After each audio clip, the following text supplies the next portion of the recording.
"Greetings, traveler. I'm glad to see you in my tavern. Here you may rest after a hard road, drink a mug of good ale, and listen to an old, honest witcher's tale, one that smells of smoke, winding roads, and silver coins." The wind carried the scent of rain and blood across the Temerian borderlands. Dusk had fallen like a heavy shroud, dimming the world to a palette of gray and brown. Geralt of Rivia rode along a rutted forest path, his mare Roach steady beneath him despite the slick mud. Behind him, a half-dozen corpses of bandits lay cooling in the leaf litter, the unlucky ones who had mistaken a lone traveler for easy prey. The Witcher's silver hair clung damply to his neck, and streaks of blood, not his own, darkened the wolf medallion that gleamed faintly on his chest. He was weary, not from the fight, but from the endlessness of it. Monsters, men, curses, all the same in the end. Each contract earned him coin, and each coin earned him another road. By the time he glimpsed the first lights of Veldhorn, rain had begun to fall in earnest. The village crouched at the edge of a marsh, its thatched roofs hunched against the wind. Smoke rose from chimneys, mingling with mist from the wetlands. Beyond it, half sunk and distant, loomed the broken silhouette of a fortress, dark towers and jagged walls barely visible against the storm clouds. Geralt guided Roach toward the tavern, a sagging timber structure whose faded sign read "The Drunken Pike." He dismounted, gave the mare a pat, and stepped inside. The warmth hit him first, then the hush. Conversations faltered. Men turned, their faces pinched by suspicion. He was used to it. Witchers were rare in these parts, and few welcomed their kind. He shook off the rain, unbuckled his swords, and set them beside the door. The innkeeper, a stout woman with sharp eyes and arms like hams, spoke first. "Evening. You'll be wanting a meal and a bed, no doubt." Geralt's voice was calm, even. A meal, ale, and information. That last word drew a few mutters. The woman's gaze darted toward a pair of farmers hunched near the hearth. "Information's dearer than ale, Witcher. Depends what kind you seek." Geralt lowered himself onto a bench, the kind that pays better when shared. "Something's wrong here. I passed no hunters, no traders on the road.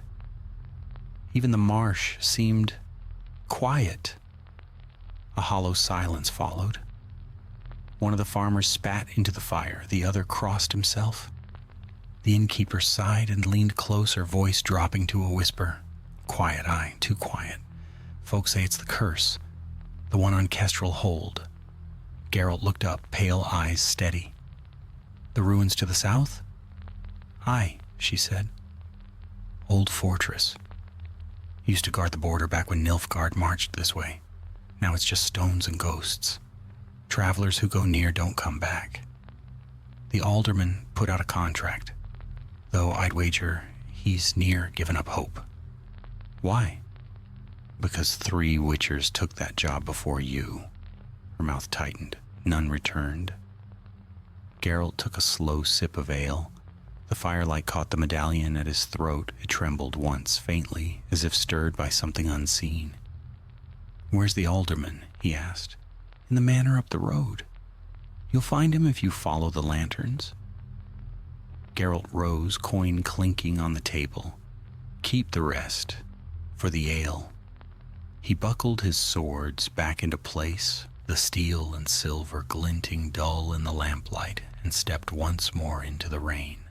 The path to the alderman's manor wound past cottages shuttered against the storm. Lanterns flickered in the wind, their flames guttering.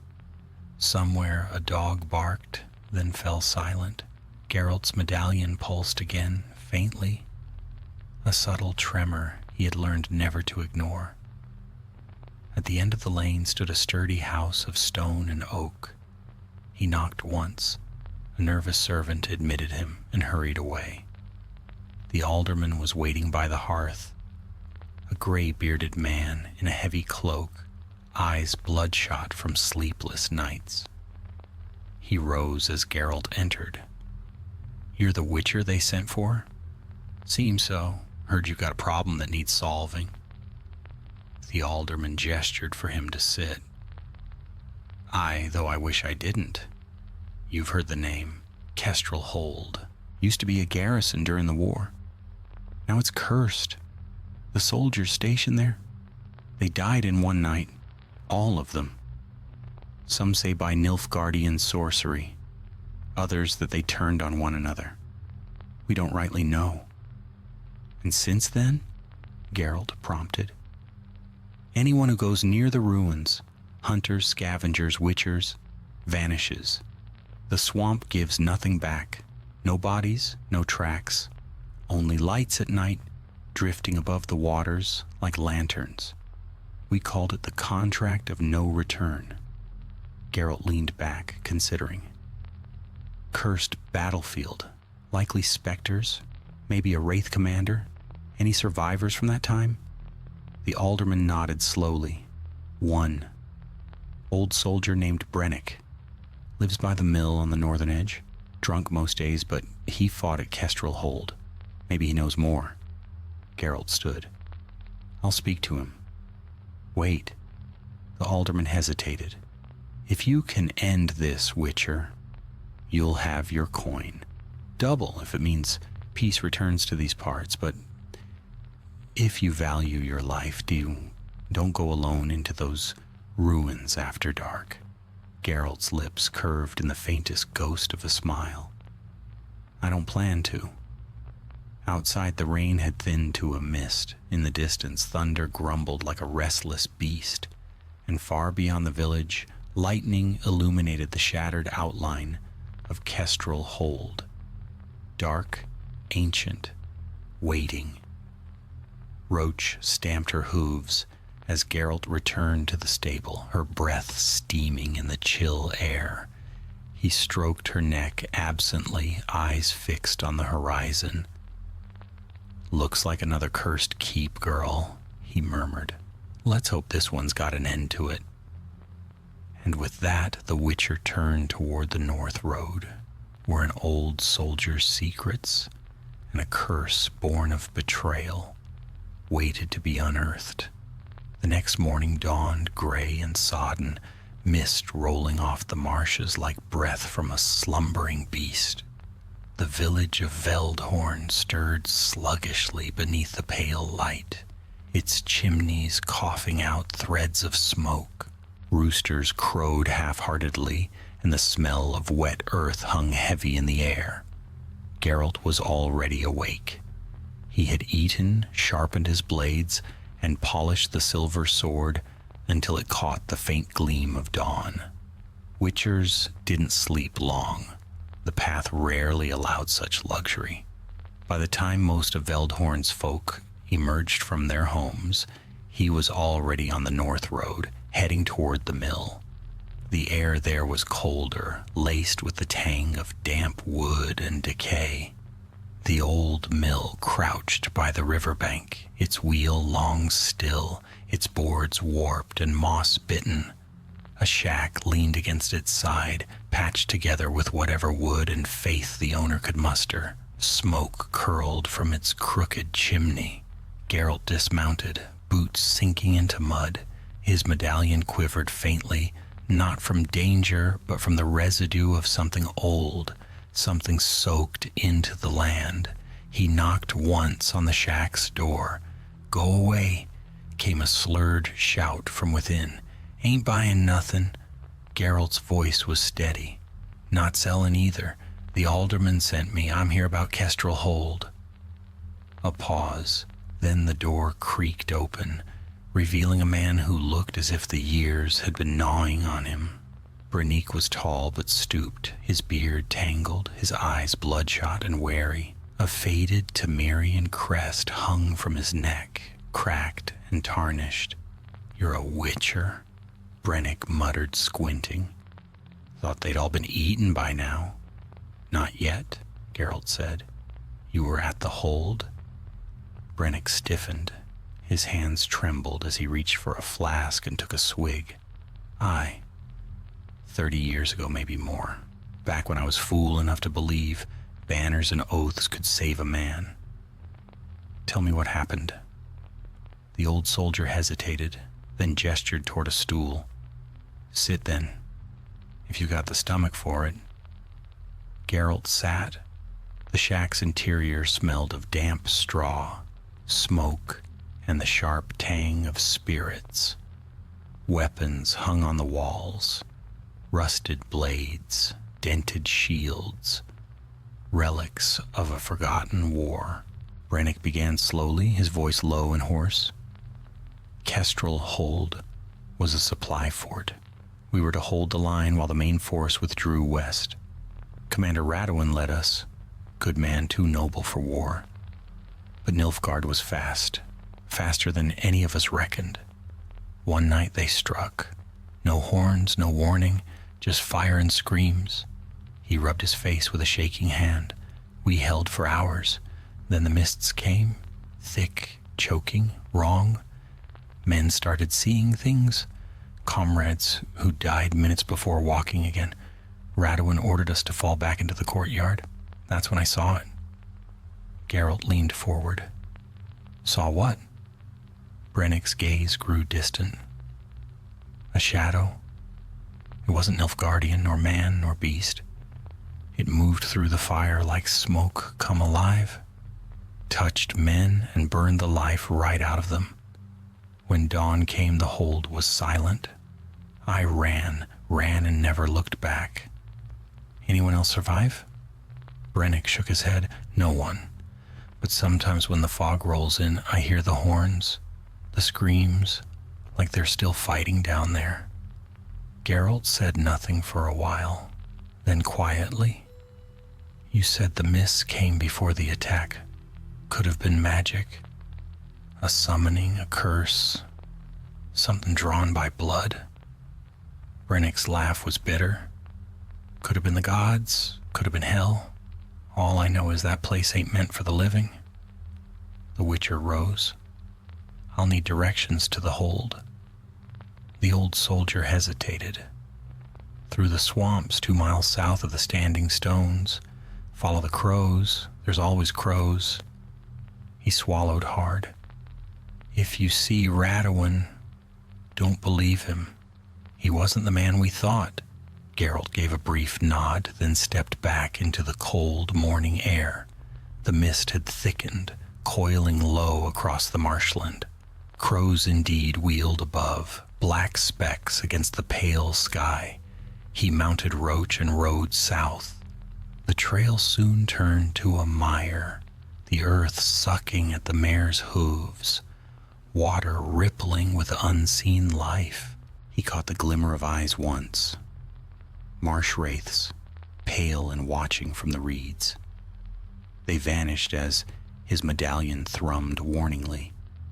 By midday, he reached the Standing Stones Brennick had mentioned. 3 pillars of granite carved with runes eroded beyond reading. Beyond them, the swamp widened into a dark expanse, waterlogged trees jutting like skeletal fingers. And there, rising from the mist, like the carcass of some ancient beast, loomed Kestrel Hold. The fortress was half drowned, its lower walls swallowed by the marsh. Towers leaned at uneasy angles, battlements broken and slick with moss. Ravens nested among the ruins, their caws echoing across the still water. Geralt dismounted and tied Roach to a twisted willow. He drew his steel sword, though he knew silver might soon be needed. The medallion at his neck pulsed steadily. He crossed a fallen bridge, boots splashing through shallow water, and entered the outer courtyard. Rusted weapons littered the ground. A banner, Temerian blue, faded and torn, hung limply from a pike. The Witcher knelt beside a pile of bones, mostly human, scattered and blackened. A faint shimmer of magic lingered, the aftertaste of old sorcery. He muttered an incantation under his breath, and the signs glowed faintly on his fingers. The air answered, heavy with memory. A whisper passed through the courtyard. Not sound, but something colder. Leave this place. Geralt stood, sword ready. The fog thickened around him, coalescing into vague shapes. Soldiers in broken armor, their faces pale as ash. Their eyes burned faint blue. Wraiths. They advanced in silence. The first struck from the side, blades slicing through mist and flesh alike. Geralt turned, parried, and the specter's form shattered under silver. Two more came, swords raised, and the Witcher moved, swift, precise, a dance of motion and light. His signs flashed, Erden's circle glowing on the wet stones. Trapped within, the wraiths screamed as silver met spectral flesh. Then came a voice, deep, commanding, sorrowful. Enough. The fog parted, and a figure emerged. A man in full plate armor, helm crowned with a rusted crest. His sword gleamed black as obsidian. His eyes glowed faintly beneath the visor. "Witcher," the figure said, "you tread where none should. Why disturb the fallen?" Geralt's medallion vibrated violently. "You must be Radowin." "I was," the ghost said. "Now I am guardian of this ground, bound by oath and blood." "Bound," Geralt murmured, "or enslaved." The ghost's voice deepened, the mists swirling with fury. "Leave now, or join us." But Geralt did not move. His grip tightened on his sword. He had seen many spirits bound by rage, many lies wrapped in noble words. Whatever haunted Kestrel Hold was not peace. It was hunger. And as the wind rose and the wraiths circled once more, the Witcher knew that the curse of the hold had only just begun to reveal its true face. The air in Kestrel Hold grew colder as Geralt stood before the armored ghost. A thin mist coiled about his boots, whispering through the cracks of shattered stone. The spirit's eyes burned like cold stars within the visor of his rusted helm, fixed on the Witcher with the steady patience of the dead. "You've lingered here long," Geralt said, his voice low. "Too long. Why?" Radowin tilted his head, and the movement sent dust falling from the plates of his ancient armor. "Because duty does not die with flesh, because betrayal must be paid for." Geralt's medallion vibrated against his chest, thrumming like a heartbeat gone wrong. The air stank faintly of ozone, a sure sign that the curse was fueled by something deeper than mere grief. He had seen it before too many times. Men slain by treachery whose spirits could not rest, their pain twisted into a weapon. "Who betrayed you?" the Witcher asked. Radowin's voice was like iron dragged over stone. "One who wore our colors, one who swore to stand beside us and then fled. When the fog came, when the enemy closed in, he left the gate open. We died screaming in the dark, while he lived." "Brennick," Geralt muttered. The ghost turned sharply, helm glinting with faint blue light. "You know his name?" "I've spoken with him." Radowin's voice dropped to a cold hiss. "Then you've spoken with a coward. His life was bought with our blood. Bring him to me, Witcher. Bring him, and I shall end this curse." Geralt's eyes narrowed. "I've heard that promise before. Spirits like you don't forgive so easily. You doubt me? I've learned to doubt everyone who's already dead." The fog thickened, pulsing with the rhythm of a slow, unseen heart. The ghost's form began to waver, its edges blurring. "Then you will see for yourself," it said. "Bring him here, and truth shall be known. Until then, you walk on borrowed ground. With that, the apparition dissolved into the mist, and silence fell upon the ruins once more. Only the distant caw of crows broke the stillness. Geralt stood alone, sword still in hand. He felt the damp cold seeping through his gloves, smelled the faint rot of the marsh. The wraiths had vanished, yet their presence lingered. The kind of tension that clings to the bones of a place long after death. He sheathed his blade and turned back toward the bridge. Roach snorted softly when he appeared, her ears twitching at the smell of ghost and old magic. "Easy, girl," Geralt murmured, mounting up. "We've got more talking to do before this is over." The ride back to Veldhorn was long and silent. The swamp seemed darker now, as though the hold's corruption had spread its shadow further into the land. Twice he saw lights flickering in the mist, small, pale, and drifting, like will-o'-the-wisps drawn by the memory of battle. He ignored them. By the time he reached the mill, night had begun to gather. A faint orange glow came from Brennick's window. The old soldier sat hunched by the fire, a bottle clutched in his trembling hands. He looked up sharply as the Witcher entered. "You found it," he rasped. "Kestrel hold still standing?" "Barely," Geralt said, "but the ghosts are very much alive." Brennick paled. "And Radowin?" I spoke to him. The old soldier's eyes widened with something between dread and disbelief. "Spoke? You mean he wants you to come to him?" Geralt interrupted, voice like steel drawn slow from its sheath. "Says he'll end the curse if you do." For a moment, Brennick only stared into the flames. Then he laughed. A dry, broken sound. "End it? No, Witcher. He'll tear me apart. That's what I deserve." "Maybe," Geralt said, "but it's the only way to end what's happening out there. The curse won't fade until the truth's faced. You know that as well as I do." Brennick shook his head. "You don't understand. Radowin wasn't just a commander. He was..." The words caught in his throat. He looked away. "He was the best of us, and I..." "Open the gate," Geralt finished. The soldier slammed his fist against the table. "I didn't mean to." The fog came. The men were screaming, dying. That thing moved through us like a nightmare. I tried to run for help, but the door...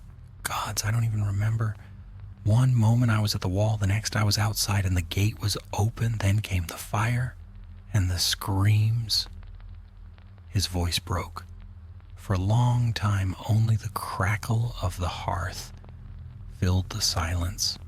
Geralt watched him with the cool detachment of one who had heard too many confessions. Yet beneath the stillness, something in the Witcher's expression shifted, not pity, but understanding. "What was it?" he asked finally. "The thing in the fog?" Brennick's eyes were wide, unfocused. "A demon. It wore no shape, just darkness, whispering in men's ears, promising survival, glory, forgiveness, whatever a man feared or craved most. It took Radowin first." Geralt's medallion trembled again, even here, far from the ruins. That meant one thing. The entity still lingered, bound to the commander's soul. A lesser demon, perhaps, or something worse. "If that's true," the Witcher said, "then Radowin's not in control of himself. The curse isn't his, it's the demon's. You're just the anchor that keeps it here." Brennick shuddered. "Then what do I do?" "You come with me." The soldier's face went ashen. "No." "Either that," Geralt said flatly, "or I drag you there myself. You've been hiding from this for 30 years. Time you stopped." Brennick looked into the Witcher's eyes and saw no mercy there. only the steady, cold conviction of a man who had faced monsters, both human and otherwise. He slumped in his chair, defeated. "Give me till morning," he whispered. "Just till morning." Geralt nodded once. "Dawn, then." He left the old man to his fire and stepped outside. The night was heavy, clouds smothering the moon. Somewhere in the dark, a wolf howled. Distant, lonely. The Witcher leaned against the fence, staring toward the south where the ruins lay, shrouded in mist. He felt the weight of the coming dawn pressing on his shoulders. He knew what awaited them both.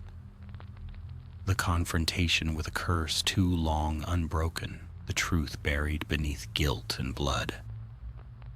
When morning came, the sky was low and gray.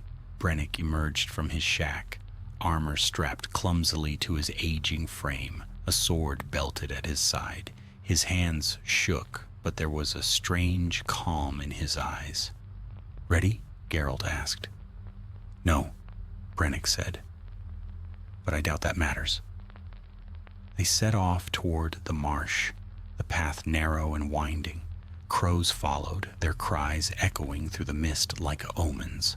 As the ruins of Kestrel Hold came into view once more, the Witcher could feel the air growing heavier, the smell of decay thickening.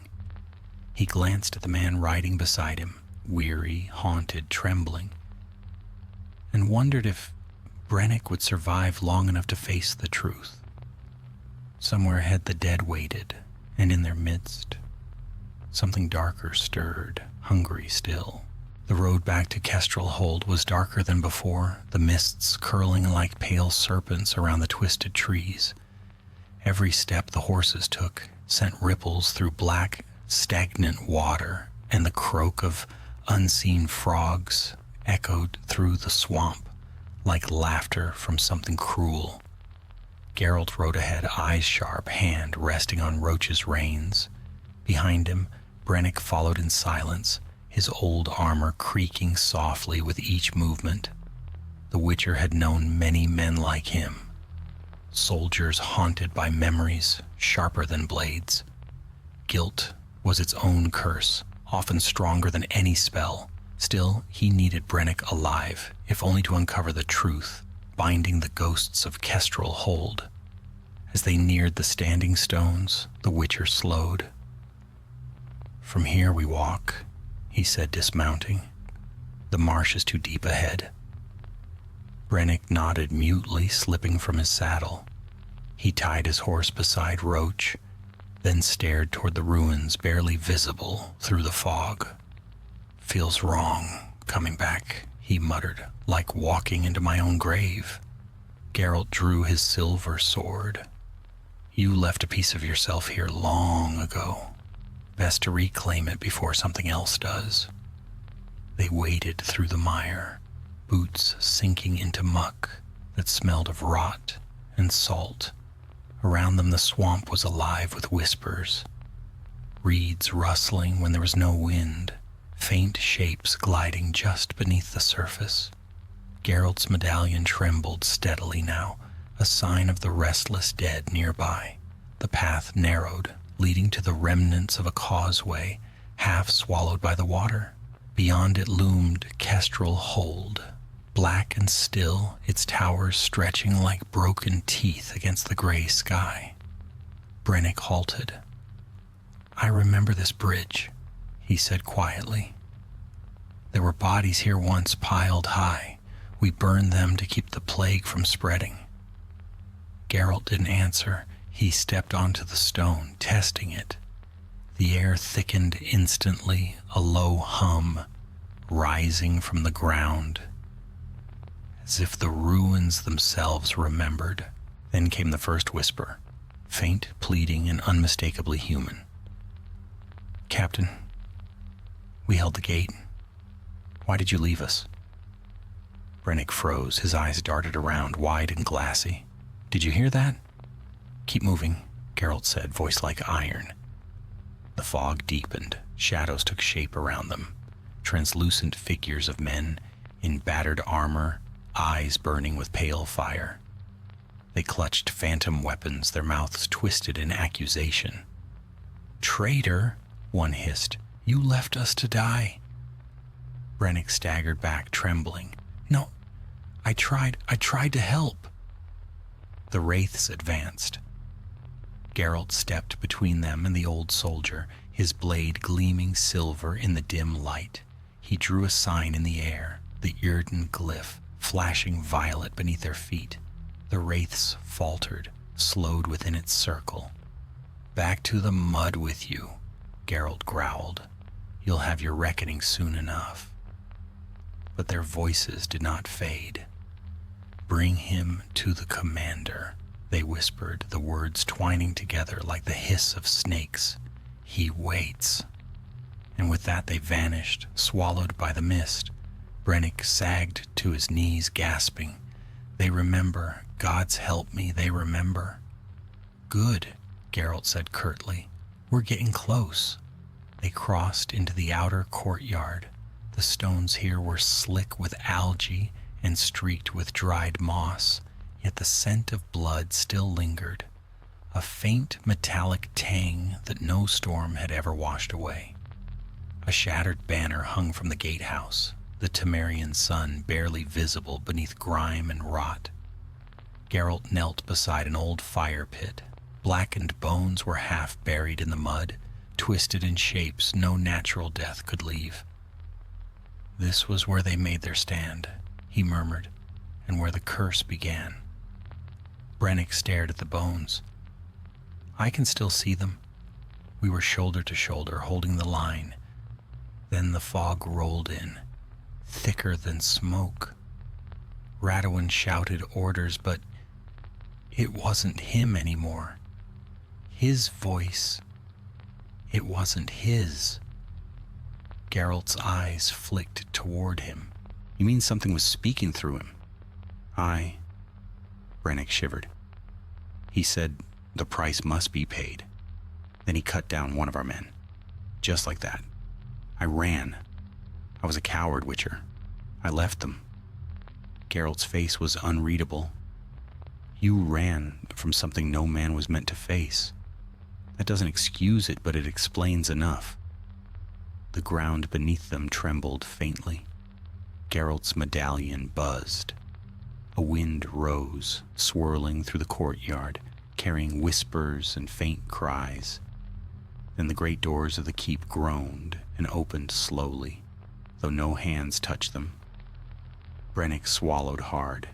"He's waiting." "Then let's not keep him," Geralt said. Inside, the keep was half collapsed, corridors filled with rubble and shadow. The Witcher's cat-like eyes adjusted easily to the dimness. Along the walls, mold crept over ancient banners. A faint blue glow pulsed from deeper within, the same hue that burned in the wraith's eyes. They reached what had once been the Great Hall. The roof was mostly gone, open to the pale daylight above. In its center stood the spectral figure of Commander Radowin, armor gleaming with ghostly light, sword planted in the ground before him. "Brennick," the ghost intoned. His voice was neither loud nor soft. It simply filled the hall as though the stones themselves spoke it. "You have returned." The old soldier trembled. "I never meant to abandon you, Commander. I swear it." "Lies," Radowin said, though there was sadness in his tone. "You left us to die screaming. You opened the gate and fled. Our blood sealed the curse, and your soul became its anchor." Geralt stepped forward, sword in hand. "He didn't open the gate willingly. Something forced his hand. You were already tainted when it spoke through you." The ghost's helm turned slowly toward the Witcher. "Tainted? You dare call me such?" "I've seen your kind before," Geralt said calmly. "A demon of sorrow, feeding on guilt and vengeance. It's using you both, keeps you bound here while it feasts." Radowin's armor shuddered, the light in his eyes flickering. "No, I am master of my fate. I swore an oath to guard this place until justice was done." "An oath forged in torment," Geralt replied. "That's not justice, it's slavery." For a heartbeat, silence reigned. Then the hall darkened, the glow from Radowin's armor turning crimson. His voice deepened, distorted. "Then let justice be served." The ground split with a crack like thunder, and from the fissure poured smoke. Black and oily, writhing as if alive. Shapes moved within it, twisting faces, hands reaching outward. The stench of sulfur filled the air. Geralt swore under his breath, drawing a sign with lightning speed. Quen flared golden around him as a wave of dark fire swept across the hall. Brennick stumbled back, crying out as phantoms clawed at him. The Witcher lunged forward, slashing through tendrils of shadow. Each stroke of his silver blade left a trail of shimmering light, tearing holes in the demon's form. Yet the thing only laughed, its voice echoing from all around. "You cannot kill what feeds on guilt," it hissed. "He is mine, Witcher. Both of them are mine." Geralt gritted his teeth. "We'll see about that." He reached into his belt pouch and hurled a moon dust bomb. It exploded in a flash of silver dust, and the demon shrieked, retreating into Radowin's spectral body. The commander staggered, sword raised, eyes blazing red. "Witcher," Radowin growled, his voice now fully possessed. "You should have stayed away." Geralt's answer was a single word, a whisper of power. "Igni." Flame burst from his hand, searing across the ghost's form. The demon howled, its shadow flaring like burning tar. Brennick fell to his knees, clutching his chest as if something within him were tearing loose. "Finish it," he shouted hoarsely. "End it before it takes me too." Geralt moved. The Witcher's blade gleamed like lightning, slicing through mist and fire alike. The silver struck deep into Radowin's chest, the impact echoing through the ruined hall. The ghost screamed, the sound shaking the stones themselves. Then the light shattered. Silence fell. Smoke drifted through the air, and the faint sound of rain filtered down through the broken roof. Radowin's form was gone, dissolved into nothing. Brennick lay on the ground, gasping, his armor scorched and broken. Geralt knelt beside him. "Is it over?" the soldier whispered. "For now," Geralt said. But in truth he wasn't sure. The medallion still trembled faintly. Something, a presence, a whisper, lingered yet unseen. And as the Witcher lifted his gaze to the gaping roof above, the storm outside broke in full, lightning flashing white across the ruins of Kestrel Hold, a place where death itself refused to rest.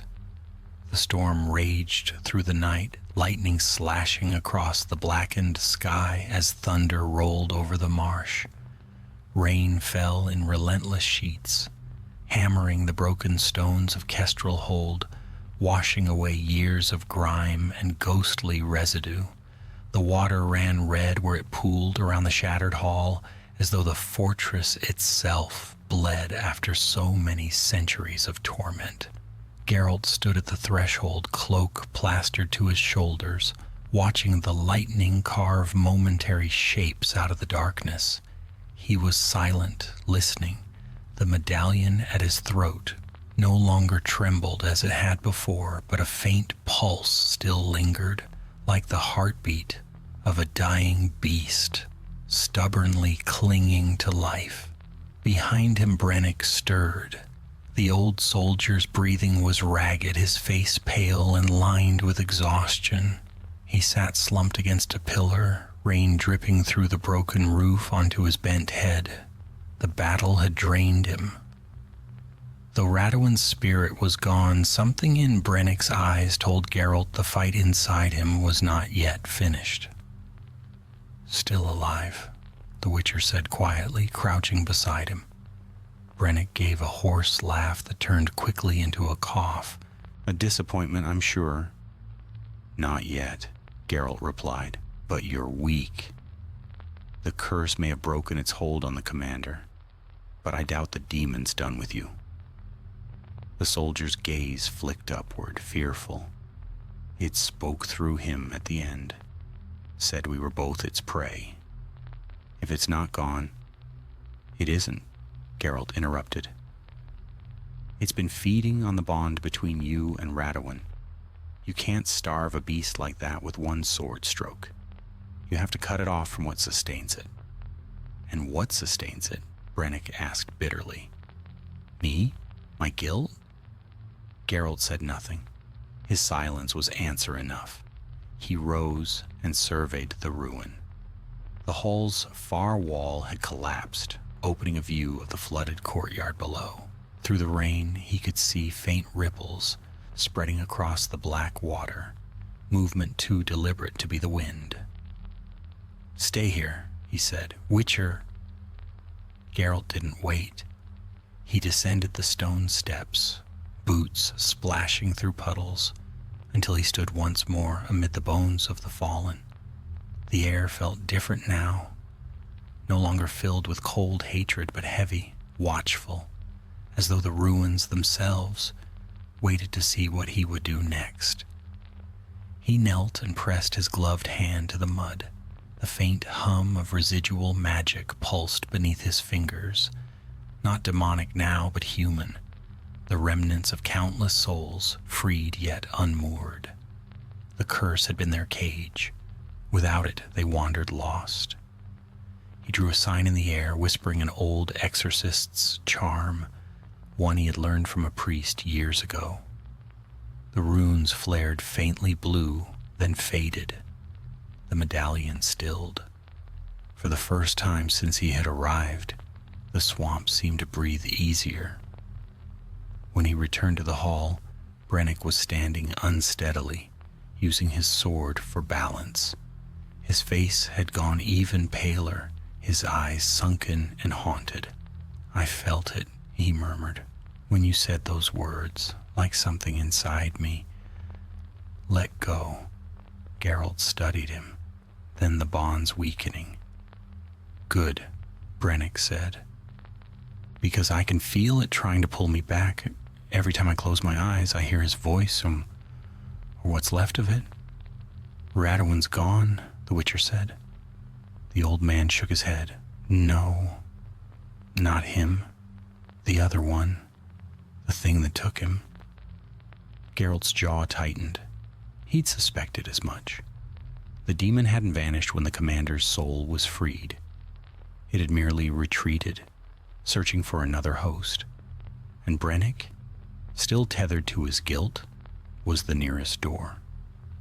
A rumble of thunder rolled overhead, shaking loose bits of stone. The Witcher glanced toward the courtyard, where the rain had deepened into a flood. The water had risen halfway up the gatehouse. They wouldn't have much time before the path back to Veldhorn was lost beneath the marsh. "We're leaving," he said curtly. "You can't stay here." Brennick hesitated. "If I leave, will it follow?" Geralt met his gaze. "It's already following." They made their way through the broken corridors and out into the storm. The wind clawed at them, tearing at cloaks and armor. Once, Brennick stumbled, nearly falling into the mire, but Geralt caught him with a strong hand and pulled him upright. Lightning flashed across the sky, and for a heartbeat the Witcher saw something in the distance, a tall, thin shape rising from the water, blacker than night itself. It had no face, only the suggestion of eyes, burning faintly red in the rain. Then the flash was gone, and the darkness swallowed it whole. Brennick saw it too. "It's coming," he whispered. Geralt drew his sword. "Keep moving." The path back toward the standing stones had turned into a river of mud. Every step was a battle. Behind them, faint splashes marked pursuit. though the Witcher knew whatever followed was not bound by earth or flesh. The air thickened, pressing down like a hand on the back of his neck. His medallion began to hum again, sharper this time. "Don't stop," he ordered. But Brennick faltered.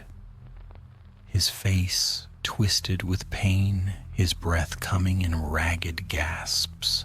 "It's inside my head," he groaned. "Whispering, telling me it can end the pain if I just—" Geralt spun, seized him by the shoulder, and slammed him back against a half-buried boulder. "Look at me," he snarled. "It's lying. That's all it does." Brennick's eyes rolled, sweat mingling with rain. "You don't understand, Witcher. I've lived with this guilt for 30 years. If it wants me, maybe it should have me." Geralt's grip tightened. "You want redemption? Then stand and fight for it." For a moment, something in the old soldier's gaze steadied, a spark of defiance flickering beneath the despair. He nodded weakly. "Aye, all right." The Witcher released him and turned toward the darkness ahead. The shape from before had returned, clearer now, coalescing into a figure tall as a man, its body woven from smoke and flame. It drifted across the water, leaving ripples that glowed faintly crimson. Its voice came as a hiss carried on the rain. "Witcher, meddler, you broke my vessel. I will have another." Geralt raised his sword. "You'll have nothing but my steel." The demon laughed, a sound like breaking glass. "Steel cannot touch me. Silver can," Geralt said and lunged. The blade met the creature's shadowy form and sliced through it as though through mist. But the demon recoiled, shrieking. The air burned with the stench of sulfur. Geralt pressed the attack, his movements swift and measured, signs flashing from his hands. Igni, Irden, Axi, weaving light and flame through the storm. Yet the creature only laughed harder. "You cannot kill what men invite into their hearts." Brennick cried out behind him, clutching his chest. The demon's smoke snaked toward him, tendrils reaching. Geralt swore, pivoted, and hurled a second moondust bomb. The burst of silver particles tore through the fog, burning it away for a brief moment. "Run!" he shouted. But Brennick did not run. He stood trembling in the rain, staring into the heart of the creature's darkness. "It wants me," he said quietly. "Always has. Maybe that's how it ends." "Don't," Geralt began, but the soldier stepped forward. The demon surged toward him, and for an instant it seemed to devour him whole. Blackness swallowing flesh and armor alike. The rain hissed as it touched the creature's smoke, turning to steam. Then came a blinding light. Brennick screamed, a raw, terrible sound, and the light burst outward, throwing Geralt to the ground. When the Witcher looked up, the demon was gone. Only mist remained. In its place stood Brennick, motionless. His face was calm, his eyes strangely peaceful. "It's done," he said, voice barely a whisper. "Tell them. The hold is free." He smiled faintly and fell. Geralt caught him before he struck the ground, but it was too late. The pulse beneath his throat had faded. The storm began to ease, the wind dying to a whisper.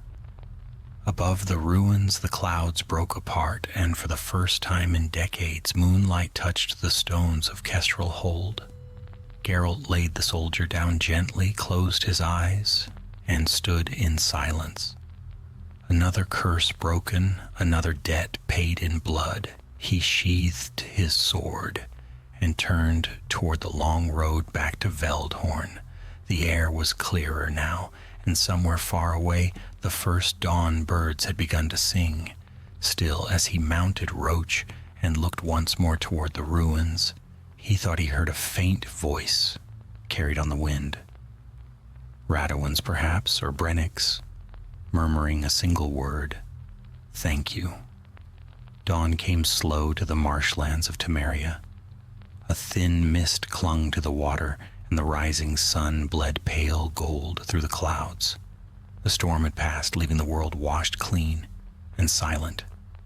Not even the crows stirred. The ruins of Kestrel Hold stood still and broken, their jagged silhouettes reflected in the flooded pools below. Geralt guided Roach through the last stretch of swamp, water splashing around her legs. His cloak hung heavy with moisture, his hair plastered to his neck. Behind him silence followed, no whispers, no trembling of the medallion.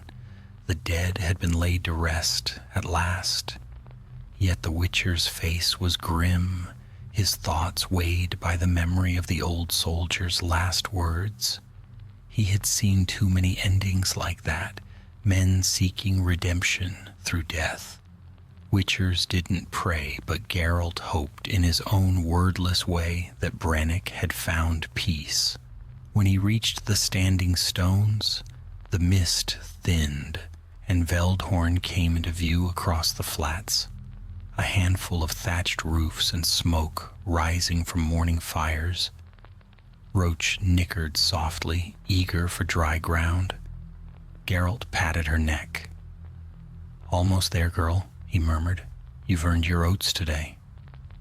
By the time he reached the village square, the first peasants were already stirring. Women hauling buckets, men checking traps. They looked up as the Witcher rode in, their expressions wary, curious, fearful. Word traveled fast in places like this. They would have heard the storm, seen the strange lights above the marsh. Some probably thought the Witcher had perished like the rest who'd taken the contract. Geralt dismounted and tied Roach outside the drunken pike. The inn's door creaked open as he entered, bringing with him the smell of rain and steel. The innkeeper, Marta, was behind the counter, polishing mugs with a rag. When she saw him, her eyes widened. "By the gods," she breathed, "you came back." Geralt unbuckled his swords and leaned them against the table. "I said I would," she hesitated. "The hold—" "Quiet now," he said simply. Marta crossed herself. "Then it's true, the curse is broken?" "Aye," Geralt replied, sitting heavily on the bench. "The dead rest, and the demon's gone." He didn't tell her how. He didn't need to. The details of such things seldom brought comfort. The innkeeper poured him a mug of ale, her hands trembling. "You should see the alderman. He's been fretting half the night. Said if the Witcher didn't return by dawn, he'd light candles for your soul." Geralt grunted. "Save him the candle. I'll go." When he rose to leave, she reached out, hesitated, then spoke.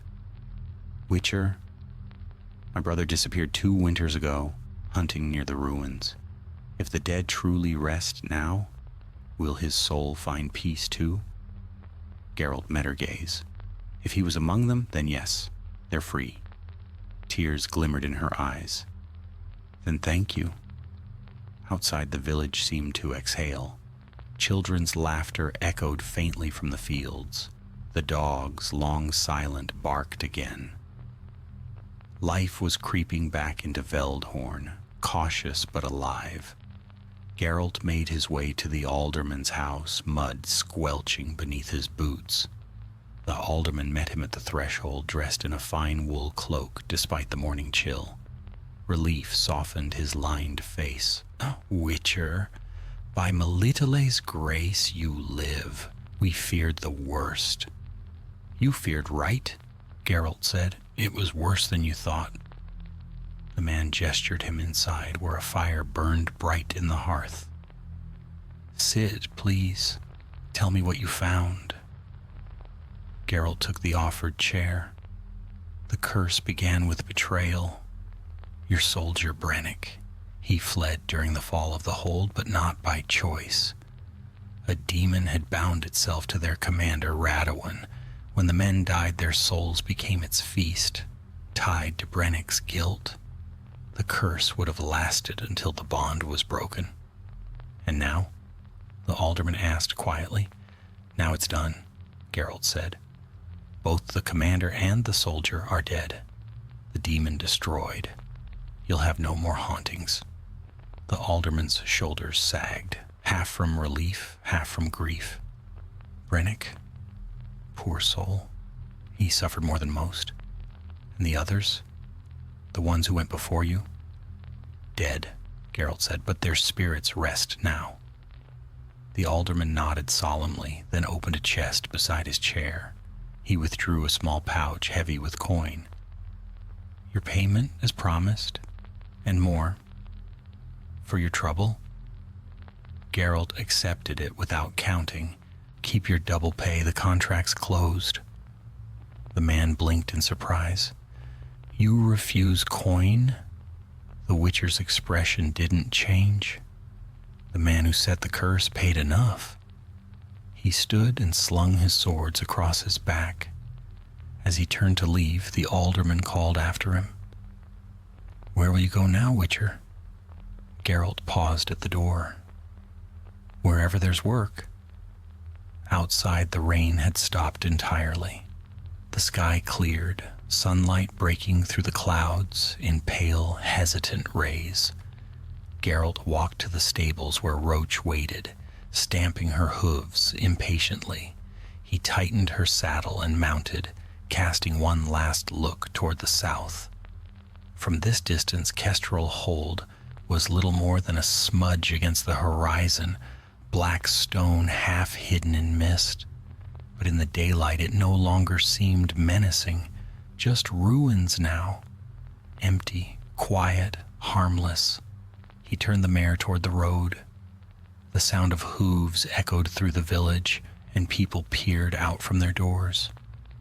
Not with fear this time, but with wary gratitude. Geralt raised a hand briefly, then urged Roach on. The path led north through birch and pine, the air crisp with the scent of wet earth. By midday he reached the forest's edge. He stopped at a clearing where the land dipped into a stream and dismounted to let Roach drink. The water was clear, cold, running over smooth stones. Geralt knelt beside it, washing the grime of battle from his hands. In the reflection of the stream he saw his own face. Pale, scarred, eyes like molten amber. The eyes of a man who had outlived too many ghosts. He heard the faint rustle of leaves and turned sharply, hand on hilt. From the trees emerged a figure in a long green cloak. A woman, her hair the color of autumn leaves, eyes sharp and assessing. She carried a basket of herbs and a dagger at her hip. You're the Witcher who went to the ruins, she said. Geralt studied her. Depends who's asking. They call me Leva, she said. I tend the sick hereabouts. The villagers talk. Say you lifted the curse. That's right. She stepped closer, her gaze searching his face. Then you should know. When I walked the marsh this morning, I found something. The water there's clean again. Flowers are blooming where they never did before. Whatever you did, it's changed the land. Geralt nodded slightly. Curses leave scars, but sometimes the earth heals too. She smiled faintly. And you, Witcher? Do you heal? Geralt gave a dry half-smile. Not my trade. For a long moment they stood in silence, listening to the sound of the water. Then Leva said softly, If you're heading north, there's talk of drowners along the river near Vizima. The alderman there would pay well. Maybe I'll look into it. She reached into her basket and handed him a small vial, for wounds that don't close easily. A gift. He accepted it, nodding once. Thanks. As he mounted Roach and turned toward the road, she called after him, Witcher, the hold. Do you think its spirits are truly gone? Geralt didn't look back. Aye, he said, they're gone. But ghosts don't always stay in ruins. Sometimes they travel with those who remember. And Then he was gone, riding north through the sunlight, his silhouette fading among the trees. Behind him the marsh lay quiet, peaceful for the first time in generations.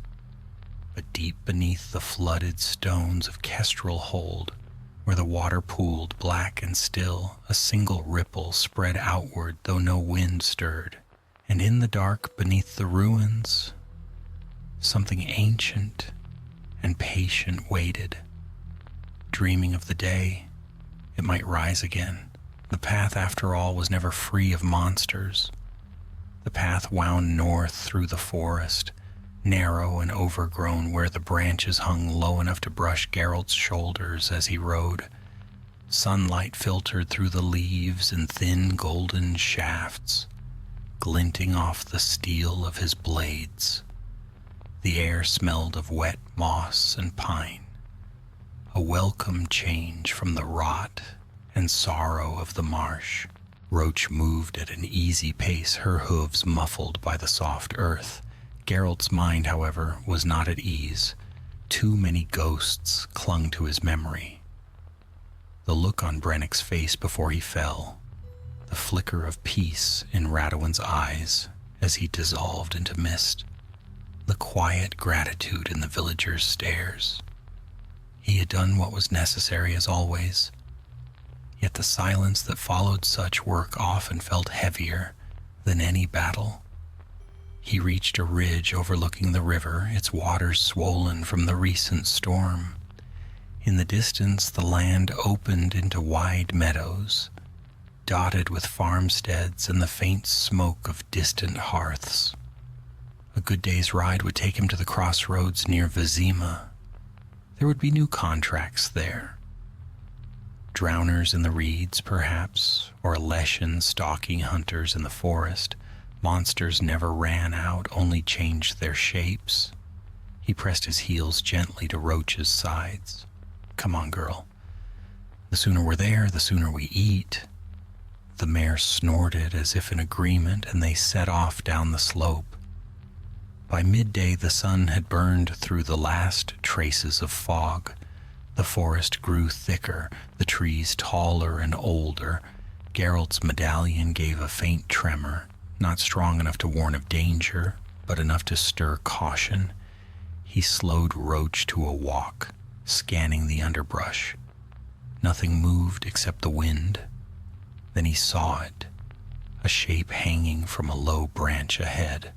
A man, or what had once been one. His body swayed gently in the breeze, half-rotted, clothing torn to ribbons. Flies buzzed around the corpse in thick clouds. Beneath it, the grass was black and wilted. Geralt dismounted, his eyes narrowing. The rope was new, recently tied. Someone had hanged this man within the last few days. He examined the ground. Prints, small and light, likely belonging to more than one person. Bandits, he muttered, or worse. He looked closer at the dead man's throat. Not a rope burn, but claw marks.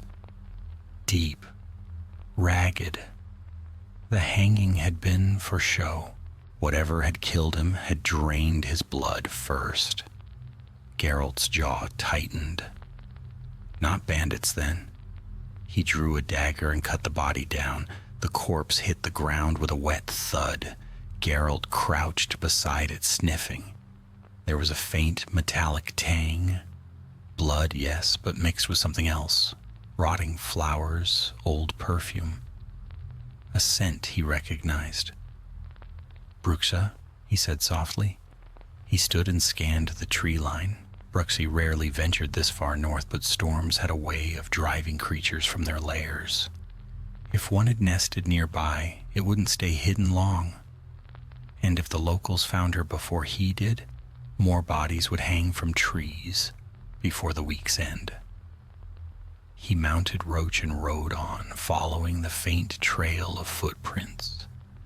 They led east, deeper into the forest, where the shadows thickened and the air grew unnaturally still. The silence was too complete. No birds, no insects, not even the whisper of leaves, the kind of quiet that made a witcher's instincts stir like a drawn blade. At last he came to a glade where the ground dipped into a shallow hollow. In its center stood the ruins of a chapel. Little more than crumbling walls, overrun by ivy. The roof had fallen long ago and wildflowers grew where the altar once stood. Geralt dismounted silently, hand on his sword. His medallion thrummed sharply. He moved toward the ruins, every step measured. Inside, the air was thick with the same sickly sweet scent he had smelled before. A faint whisper brushed his ear. Not words, but the sound of movement too swift for human eyes. He turned. Too late. A blur of pale flesh and black hair dropped from the rafters. He raised his sword just in time to block the Bruxa's strike. The impact sent him staggering back. She hissed, bearing fangs white as bone. Her eyes glowed crimson in the gloom. "Stay down," Geralt said coldly, circling. The creature laughed, a sound like broken glass. "Witcher, always meddling, always killing what you don't understand." "I understand enough," he said. "You feed on men. You leave them hanging in trees to rot. You're not my first." "Then you know how they die screaming," she whispered. Her voice trembled with power, a sonic pulse that cracked the stones underfoot. Geralt rolled aside as a section of wall exploded in a spray of dust. He slashed upward. Silver met flesh. The Bruxa shrieked, vanishing into mist. The sound cut through the forest like a blade. Roach screamed and bolted into the trees. Geralt landed in a crouch, eyes scanning the shadows. Bruxa could vanish and reappear in a blink. They were predators built of smoke and speed. He steadied his breathing, waiting. The medallion quivered again, pointing left. He spun and drew a sign in the air. "Ard!" The blast of force tore through the undergrowth, slamming into the invisible creature. She appeared mid-lunge, thrown backward against the broken altar. Before she could recover, Geralt was on her. The silver sword flashed once, twice, cutting through her arm and across her chest. The Bruxa screamed. Her form flickered, blood spilling black and smoking where it touched the stones. "You should have stayed south," Geralt said, breathing hard. The creature hissed. "You think me alone, Witcher? There are more of us now. The night grows long again, and your kind grows fewer. We remember your schools, your fires, your blades. When you are gone, we will feed freely once more." Geralt's eyes narrowed. Not today. He drove the sword clean through her heart. The Bruxa convulsed, her scream rising to a pitch that shattered what remained of the chapel's windows. Then she fell still, her body collapsing into ash that scattered on the wind. For a long moment, Geralt stood there, chest heaving, the rainwater and blood mixing beneath his boots. Then he wiped the blade clean and sheathed it. Outside, the forest had begun to stir again. Birds returning, the faint hum of life resuming as the curse of her presence lifted. Roach emerged from the trees, wary but unharmed. Geralt stroked her neck. "Easy, girl. It's done." He looked back once at the chapel. The ruins stood silent again, the morning light falling softly across them. Whatever had driven the Bruxa here, hunger, madness, or the lingering shadow of the marsh, it was over. Still her words clung to him as he mounted and turned north once more. "The night grows long again. Your kind grows fewer." He had heard whispers before, of witchers dying out, of no more boys taken to Kaer Morhen. Perhaps it was true. Perhaps one day there would be no one left to hunt monsters. He pressed his heels to Roach's sides, urging her into a trot. The forest thinned, giving way to open fields and the distant glimmer of the Visiman road. The path stretched ahead, endless, uncertain, but his, all the same. As the sun climbed higher, Geralt rode on, leaving behind the ruins, the marsh, and the ghosts that haunted them. Yet in the farthest corner of his mind, he felt the faintest echo, a whisper not of threat but of remembrance, a reminder that peace, for men and witchers alike, was only ever a brief pause between the next monster and the next storm. The road to Vizima stretched before Geralt like a ribbon of mud and stone, winding through farmlands soaked by rain. Fields of wheat bowed under the weight of water, and the sky hung low, streaked with the pale gray of early afternoon. Crows gathered on the fence posts, their eyes bright and hungry. They watched as the Witcher passed, a lone figure of steel and shadow, moving through their quiet kingdom. He rode without hurry. Roach's steady gait matched his own stillness, her breath misting in the cool air. Every so often, Geralt glanced toward the horizon, where the faint outline of Vizima's walls rose above the fields like a ghost of stone. The city was days away yet, but he had no wish to rush. There was peace in the motion, in the simple rhythm of hoofbeats and wind. Peace, but not silence. The path was never silent. From the north came a low, distant sound, the call of a horn. Geralt halted, frowning. Not the deep brass of soldiers, but a thinner note, carried by wood and fear. He listened again. A second call answered, followed by faint shouts. Trouble? He nudged Roach toward the sound. Within minutes, the land dipped into a shallow valley where a river cut through fields of reeds. There, near the water, a wagon lay overturned. Horses thrashed in their harnesses, eyes rolling white. 3 men in torn cloaks fought to right the cart while another loosed bolts from a crossbow at something moving in the river. Geralt saw the shimmer of scales before he heard the hiss. Echidna, he thought. The creature burst from the water in a spray of foam. A serpent's body fused with the torso of a woman, her fanged mouth gaping wide. The crossbowman fired. The bolt bounced harmlessly off slick hide. The monster struck, dragging one man screaming into the water. Geralt was already moving. He kicked Roach forward, swung down before she stopped, and drew his silver blade in one motion. "Get clear," he shouted. The surviving men scattered.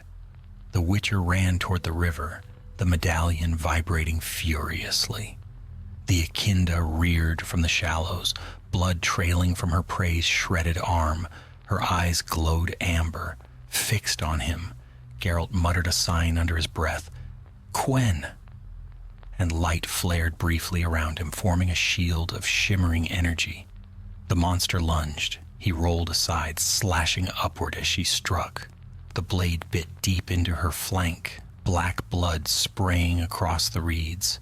She screamed, a sound that rattled the air like metal against glass. Geralt advanced. The river churned, and another shape rose beside her. Smaller, but no less deadly. 2 of them. The Witcher cursed under his breath. He threw a salmon bomb. The flash blinded the nearest beast, and before it could recover, his silver sword carved through its neck. It fell back into the river, thrashing before sinking. The second creature hissed and lunged again. Geralt met it head on. He ducked under its strike, drove the sword into its chest, and twisted. The monster shrieked once, then collapsed, body steaming where the silver burned it.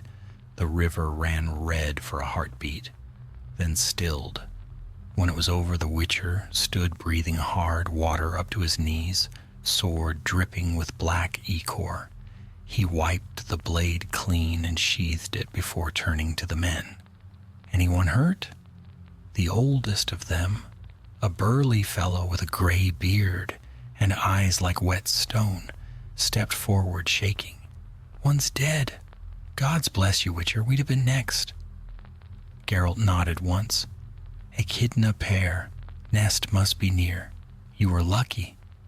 The man swallowed. "We're merchants carrying cloth to Vizima. Took the ford to save time. Didn't expect. No one ever does," Geralt said. He helped them right the wagon and calm the horses. They offered him coin, hands trembling, but he waved it off. "Keep it. You'll need it to bury your man." As he turned to leave, the gray-bearded one caught his arm. "If you're bound for Vizima, be careful, Witcher. The roads aren't what they were. Bandits, beasts, worse things too. Folks say something's stirring in the swamps again." Geralt frowned.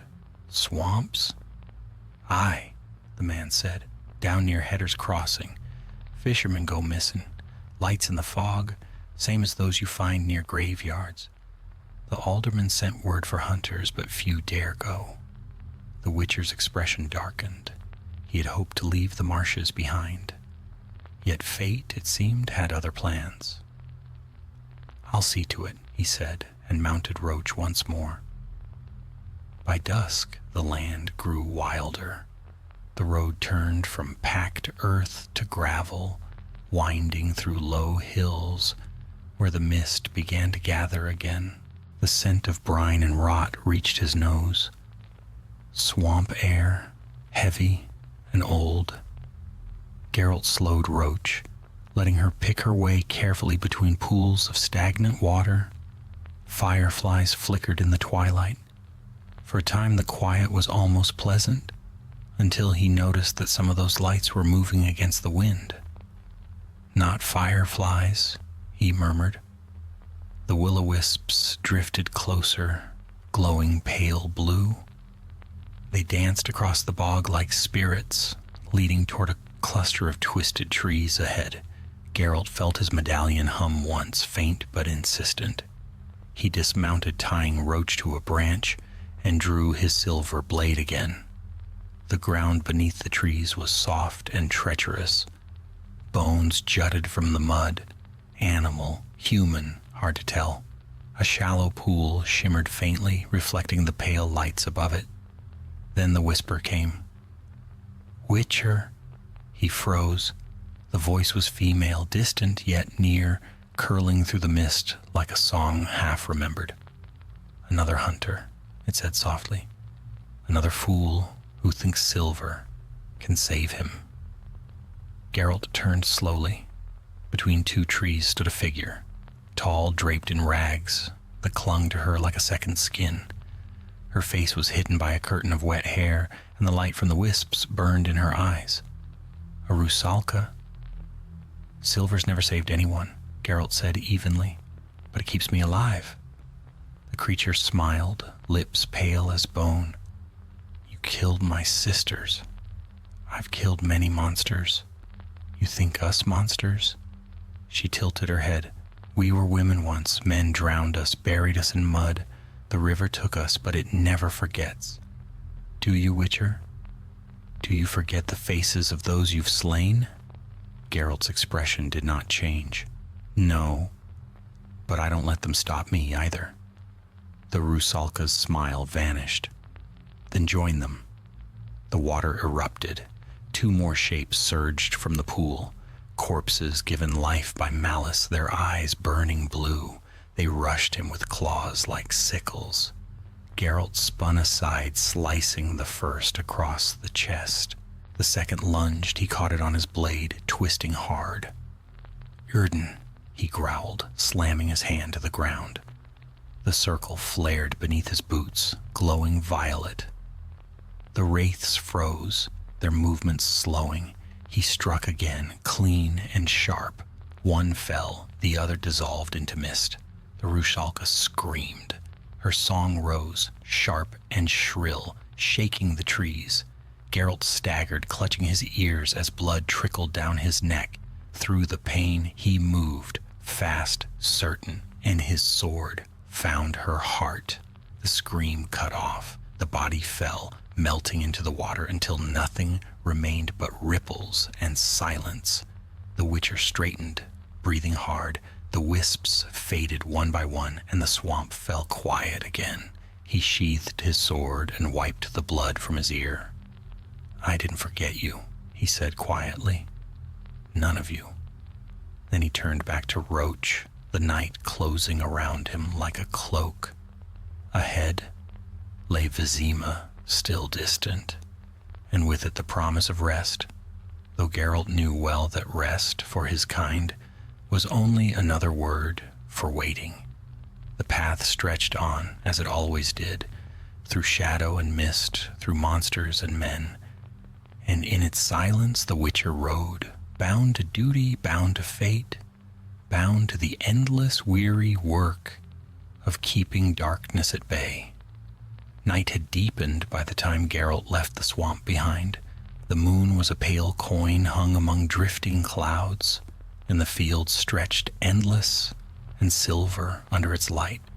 Roach's hooves thudded softly against the damp road, the only sound for miles. The Witcher's cloak hung heavy with mist, and his breath came slow, steady, measured, the rhythm of a man who had long grown used to solitude. He rode until the first lights of a settlement appeared ahead, faint and flickering through the fog. The smell of smoke and livestock carried on the air along with something sour, blood, or fear. He dismounted near the edge of the hamlet, listening. No laughter, no talk. The place was too quiet. A signpost leaned crooked in the mud. Headers Crossing, it read, though the letters were half worn by rain. The village consisted of perhaps a dozen huts clustered around a muddy square. A chapel stood nearby, its door ajar, a candle still burning within. Geralt tied Roach to a fence post and walked forward, hand resting lightly on the hilt of his sword. The medallion at his throat gave a faint shiver, not strong enough for a curse, but something unnatural stirred nearby. A door creaked open. A man stepped out, middle-aged, face lined by hard years, clutching a pitchfork more from habit than courage. "You're no peddler," he said, "too well armed. Who are you?"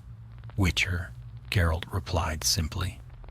The man's eyes widened, then narrowed with the wariness common to peasants who'd heard one tale too many. "If you've come for coin, you'll find little of it here." "I've come for the swamp," Geralt said. "Heard there's trouble? People missing? Lights at night?" The villager's face went pale. "Aye, the marsh takes folk. Always did, but now it hungers." "Who leads your village?" "The alderman, old Thomas, lives by the well." Geralt nodded. "I'll speak with him." The man hesitated. "You'll find him awake. None of us sleep easy these days." The Witcher left him and made for the largest hut at the square's far end. A lantern burned in its window, though the shutters were closed tight. He knocked once. After a moment, the door opened, and a gaunt old man peered out, eyes wary but sharp. "Thomas," Geralt said, "you're the Witcher." The alderman's tone held no question. He stepped aside. "Come in, then. I was told one might be on the road north, though I scarce believed it." The interior smelled of herbs and tallow. Bundles of dried plants hung from the rafters, charms carved from bone and wood strung above the doorway. Thomas gestured for Geralt to sit. "You've heard what's happening?" the old man said, voice low.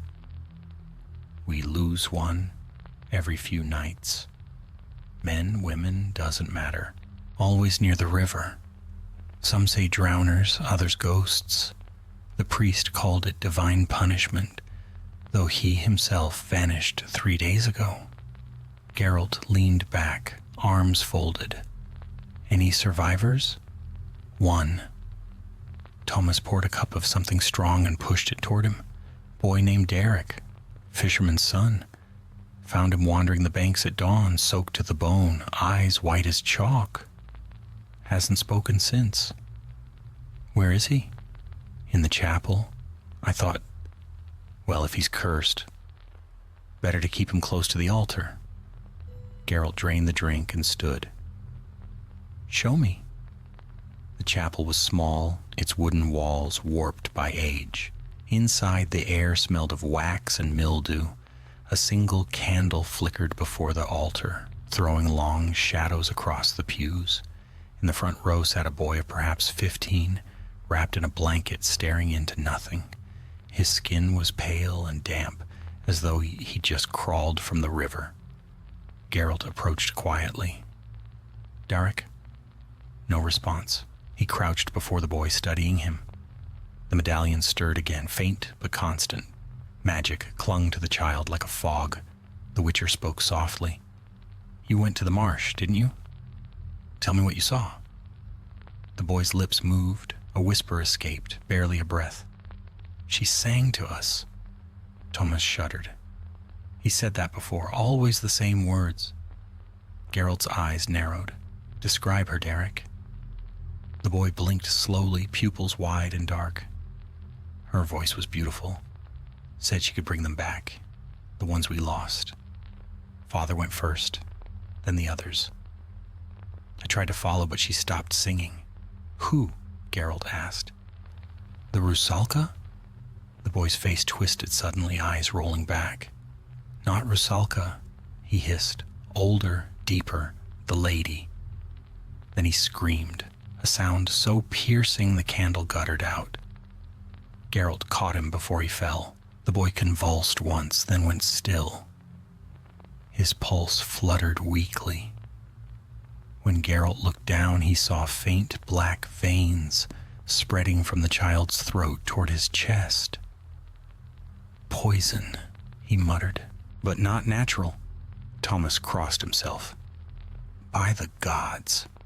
Geralt laid the boy down gently. The lady he spoke of. What do you know? The old man hesitated. Old tale, from before Nilfgaard came. They say a spirit sleeps beneath the river, the Lady of Depths, who guards the souls of the drowned. Fishermen once gave her offerings for luck, but the priest forbade it years ago, called it pagan filth. And since then? Thomas's eyes dropped. The fish vanished, nets came up empty. We stopped speaking her name. Geralt stood, eyes thoughtful. And now she's angry. Outside, the wind had risen, carrying the faint smell of water and decay. The Witcher felt it in his bones, the stirring of something vast, ancient, patient. He turned to the alderman. I'll need a boat. And salt. Lots of it. Thomas swallowed hard. You mean to go out there now? Before she wakes fully. Geralt said, by dawn it'll be too late. They found a weathered skiff by the river's edge. The current was slow but black, the surface unbroken and still. Geralt loaded the salt, a flask of dimeridium oil, and his silver sword. He lit a small lantern, its glow dim in the thick mist. Thomas stood on the bank, wringing his hands. If you fail, Witcher, I won't. He pushed off, the boat gliding soundlessly into the fog. The village lights faded behind him, swallowed by the darkness. Only the whisper of water against wood remained. For a long while there was nothing. Then the song began. Soft at first, a melody older than speech rising from the depths. It wound through the mist, sweet and sorrowful, and even Geralt felt its pull tugging at the edges of his mind. He steadied his breathing, muttered a counterspell under his breath, and gripped the oar tighter. The river glowed faintly beneath the surface. A shape moved below. Vast, coiling, impossible. Then a face broke the water. Pale, perfect, ageless.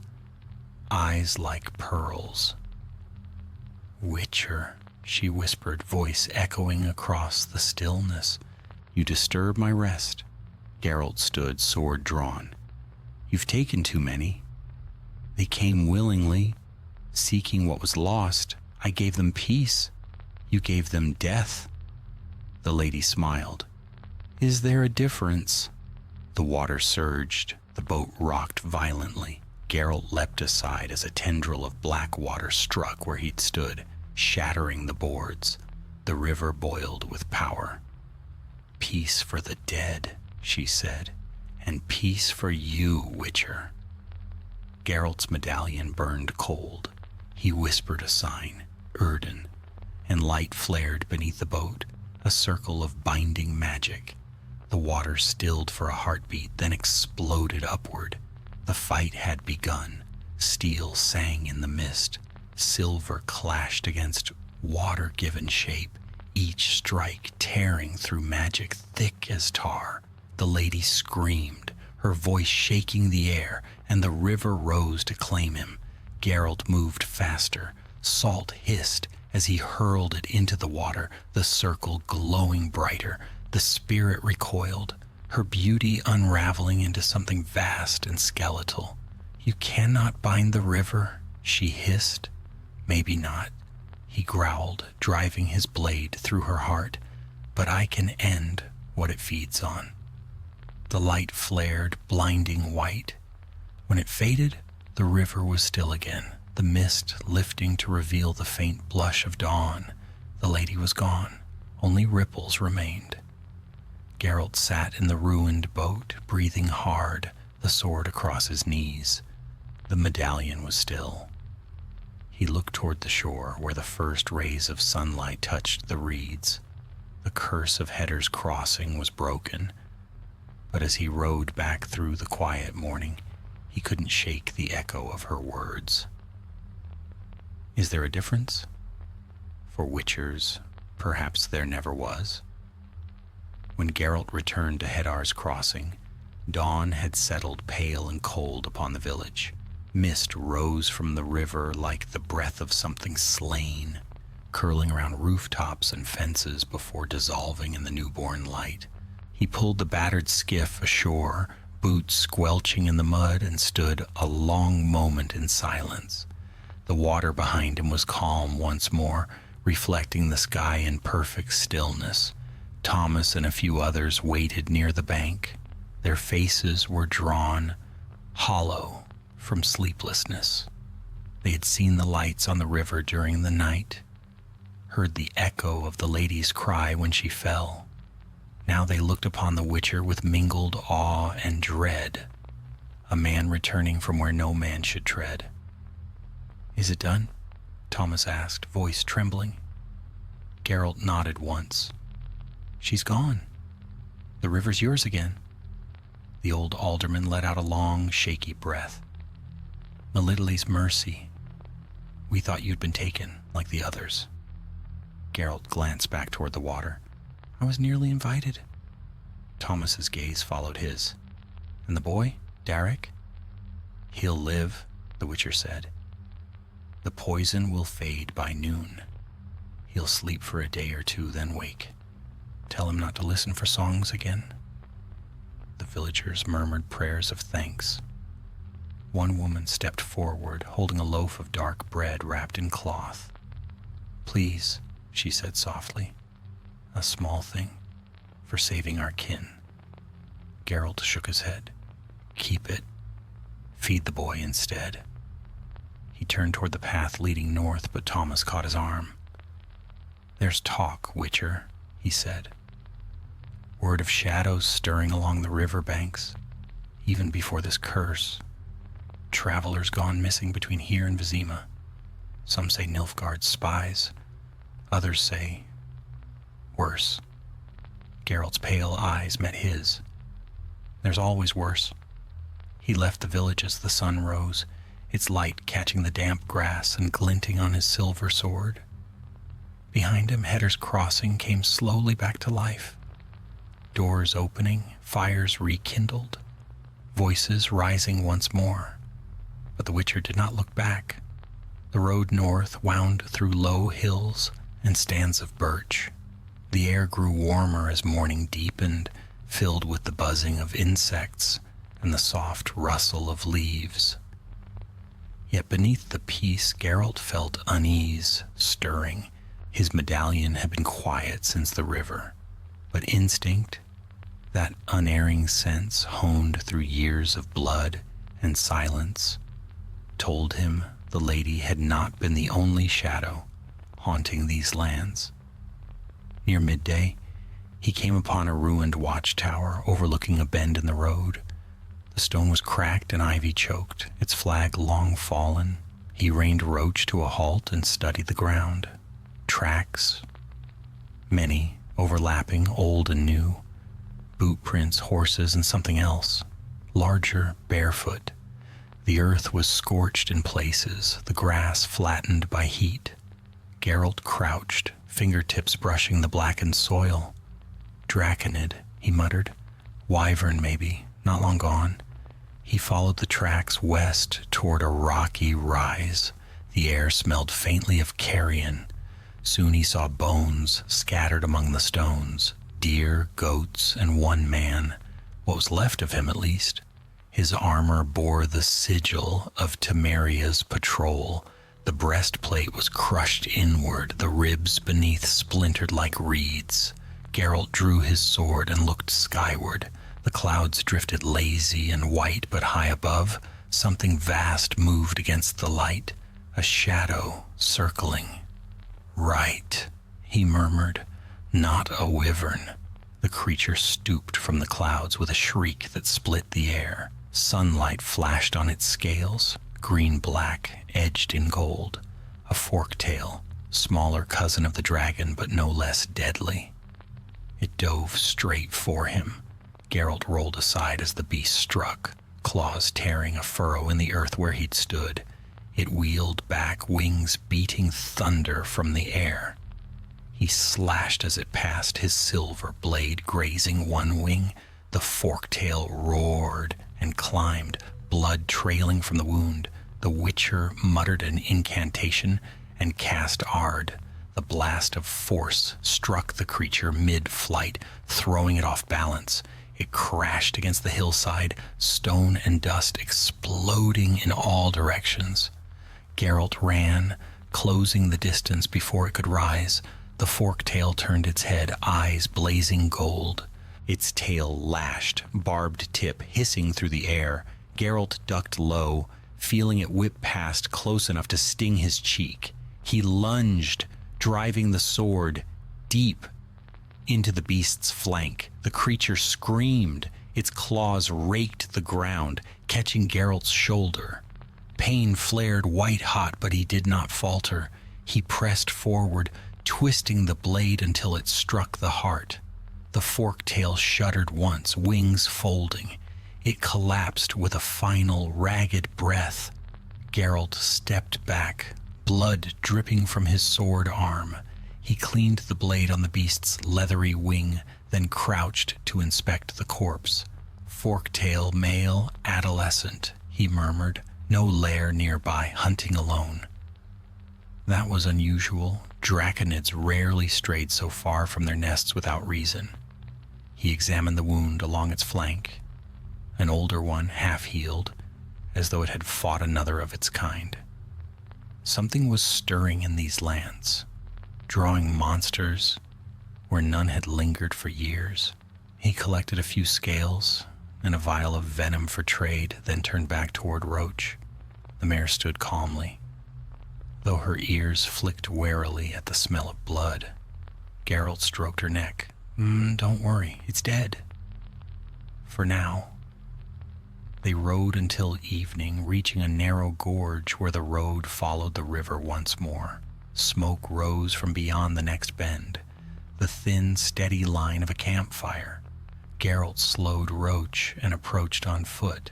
A small encampment lay tucked against the rocks. 3 tents, a dying fire, and the bodies of 2 men sprawled beside it.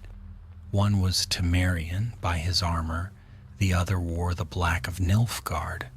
Their swords lay inches apart, hands stiff in death, as though they'd killed each other simultaneously. Geralt searched the bodies, finding a sealed pouch marked with the royal crest of Vizima.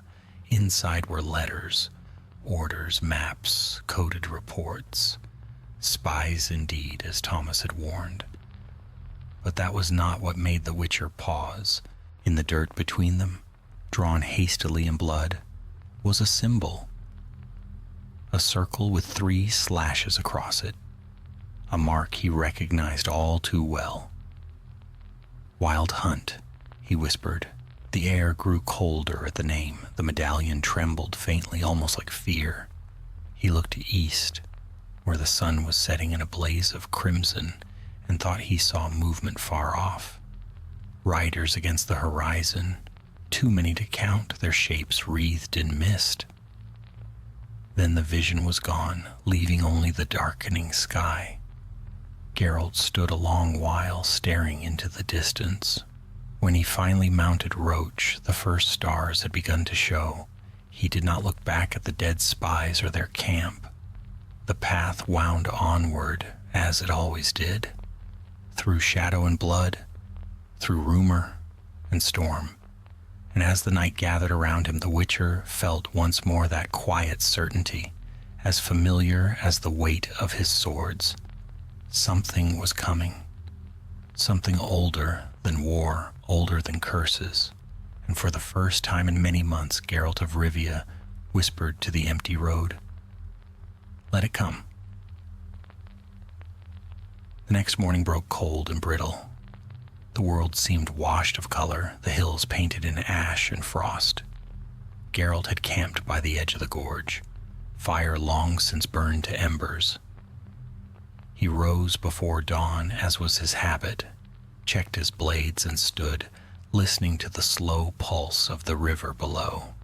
The medallion at his throat was quiet, yet a feeling lingered, the kind that settled deep in the gut, warning of storms not yet seen. He saddled Roach in silence and rode toward the rising sun. The forest ahead was darker than it should have been. Mist clung low to the ground, curling around the trunks of pines like fingers. Birds were absent. The only sound was the steady rhythm of the mare's hooves and the faint groan of wind through branches. By mid-morning, he reached a fork in the road. One path wound east toward Vizima. The other descended into a valley where the mist grew thicker, heavier. A wooden sign leaned crookedly beside the trail, the letters almost erased by time.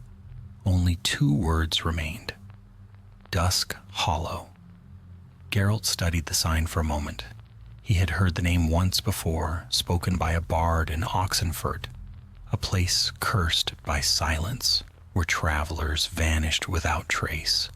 Most such tales were born from rumor, but the Witcher had learned long ago that every rumor began with a truth.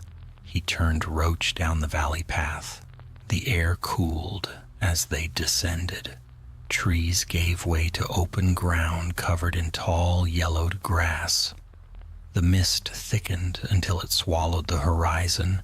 Geralt dismounted, guiding Roach by the reins. Beneath the fog, the earth was damp, marked with hoof prints, though no sound of horses reached his ears. He stopped beside a broken milestone.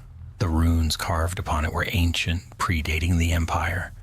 A faint hum vibrated through his boots, the residue of magic strong and old. "Another cursed hollow," he murmured. "How many of you are left in this world?" The wind shifted. Somewhere ahead, a bell rang once. The sound was low and distant, muffled by fog. Geralt's hand went to his sword. He followed the sound through the mist. Shapes began to form, showing the outlines of cottages half sunk in weeds, a chapel spire leaning at an angle, a well long dry. The village of Dusk Hollow lay in ruin, yet the air was thick with presence. The bell tolled again, closer this time. Geralt approached the chapel. Its doors hung open, chains rusted and broken. Inside, candles burned upon the altar, though no hand had lit them. The medallion at his chest began to tremble. He stepped across the threshold. The air within was colder still. Shadows flickered across the walls, moving against the direction of the flames. He drew his silver sword, its edge catching the candle light. A whisper came from the far end of the chapel. "Witcher?" The voice was neither man nor woman, hollow as though spoken through stone. Geralt advanced, each step measured. "Show yourself." The shadows shifted. From the darkness near the altar emerged a figure wrapped in tattered robes, its face hidden beneath a hood.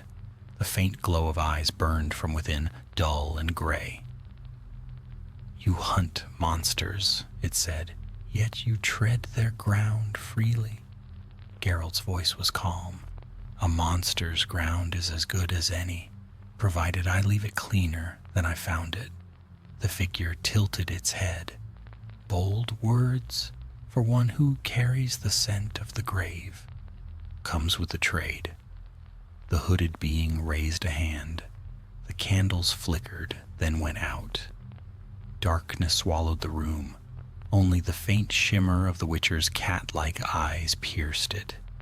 "You came unbidden," the voice continued, now echoing from every corner.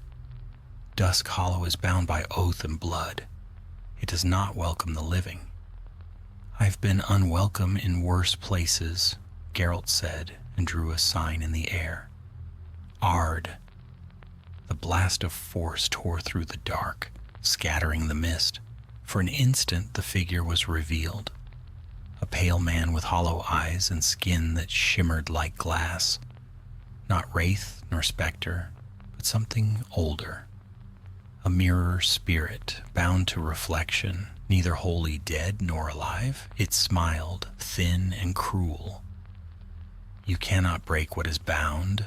Geralt's medallion shook violently. He stepped forward, sword ready. "Let's find out." The mirror spirit moved with inhuman speed. Its form fractured, splitting into 3 identical shapes that lunged from different angles. Geralt parried one, sidestepped another, his blade singing in the gloom. Sparks flew as silver met shadow. The third copy struck from behind, claws raking across his shoulder. Pain flared hot, but the Witcher twisted, slashing backward.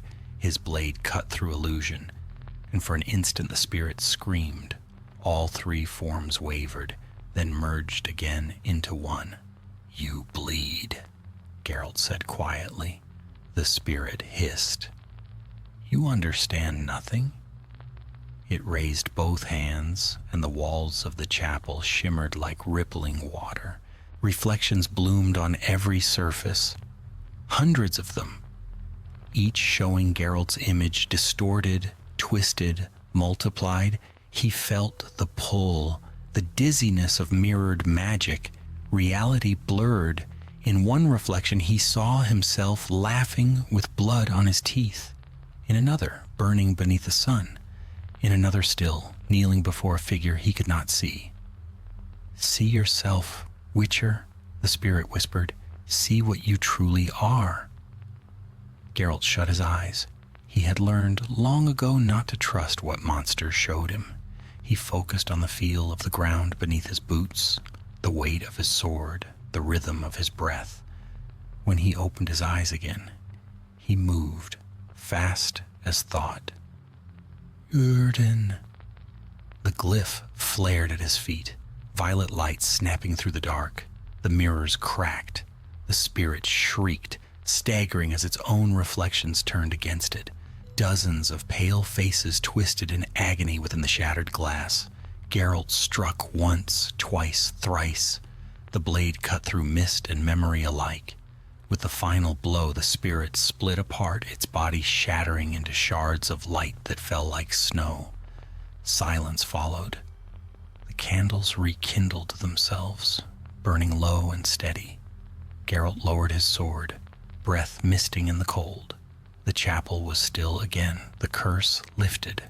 For now. He sheathed his blade and walked outside. The fog had thinned. Sunlight pierced through in weak golden beams. The ruins of Dusk Hollow lay quiet. Yet as he mounted Roach, a faint sound echoed behind him, a whisper like breaking glass. The Witcher turned, scanning the shadows. Nothing, only his reflection in a puddle near the chapel steps, rippling faintly.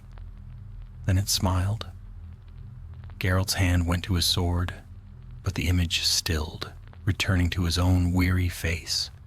He stared at it for a long moment, then mounted and rode on, the sound of hooves fading into the morning. The road climbed out of the valley, leaving Dusk Hollow behind. The land ahead was brighter, greener, yet the Witcher could not shake the memory of those mirrors, nor the truth hidden in their reflections. He had seen himself countless times through the eyes of others. Hero, killer, savior, abomination. But in the end, each image cracked like glass beneath the weight of what he was. And though the sun rose clear and strong behind him, Geralt of Rivia rode beneath its light with a shadow that was wholly his own. By late afternoon, the sun hung low, gilding the land in the burnished hues of fading day. Geralt rode north through farmlands, slowly reclaiming themselves from war. Wheat swayed golden in the wind, and the air smelled of earth and distant rain. It should have been peaceful, yet the Witcher's thoughts were far from calm. Dusk Hollow still haunted him, the whisper of the mirror spirit, the mocking reflection that smiled when he did not. He had fought many curses, but that encounter lingered in his mind like a splinter. The spirit's voice had sounded too knowing, its magic too deliberate. That kind of evil didn't root itself by accident. Someone had called it, someone had fed it. As twilight stretched its long fingers across the road, Geralt spotted a small roadside shrine, a wooden post crowned with a weathered icon of Melitele. Offerings of grain and flowers laid at its base. Beside it sat an old woman wrapped in a dark shawl. Her hair was white as snow, and her eyes, though sunken, gleamed with unsettling clarity. She watched him as he approached, a faint smile on her lips. "You walk burdened, Witcher," she said, her voice thin as parchment. "The path weighs heavier with every mile." Geralt reined in Roach, studying her warily. "You've the look of someone waiting. For me?" "I wait for all travelers," the woman said. "But you, white-haired one, I was told you'd pass. The winds whispered your name." He dismounted slowly. "Then the winds have been busy." She chuckled softly. "Aye, they've little else to do these days." Her eyes drifted toward the horizon. Something stirs in the north. The land feels it. The dead mutter beneath the soil. You've felt it too, haven't you? Geralt said nothing. The breeze carried the scent of rain again, sharp and metallic. The old woman leaned closer. "The hunt rides early this year." His gaze sharpened. "You've seen them?" "Only shadows," she said, fingers tracing a charm around her neck. "But when the shadows grow teeth, the wise take shelter."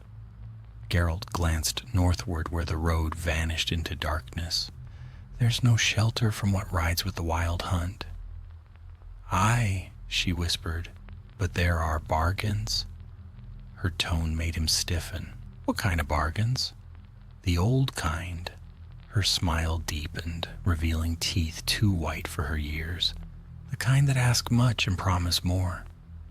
The medallion quivered faintly. Magic clung to her like frost on a window.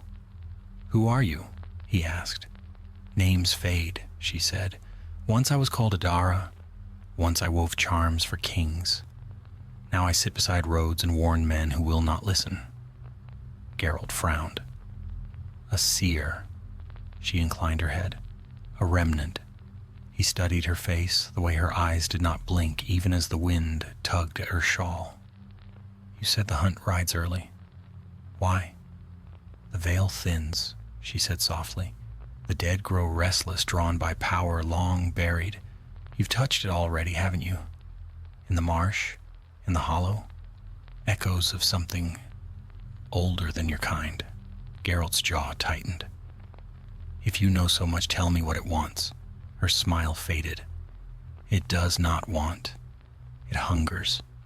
The same hunger that drives the hunt. For souls that walk between light and shadow. For witchers. He met her gaze, unflinching. Let them come. The old woman sighed. You speak like one who's tired of running.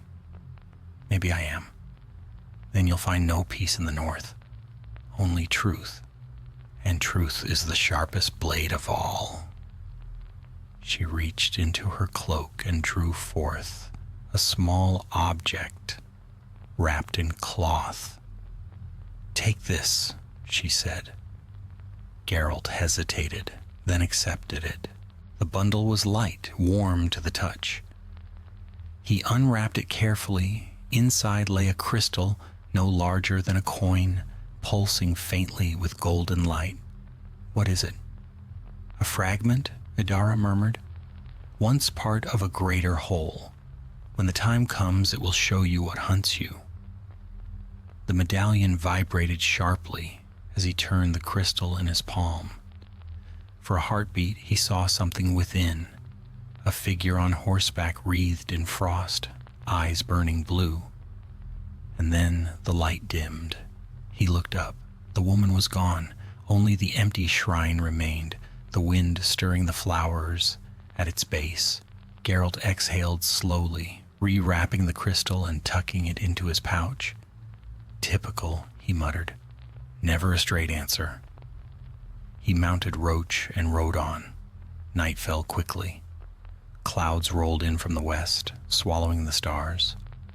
By the time he reached the next village, rain had begun to fall, fine and cold. The place was small, a cluster of huts and a tavern with smoke curling from its chimney. He guided Roach toward the stable and entered. Warmth and noise greeted him.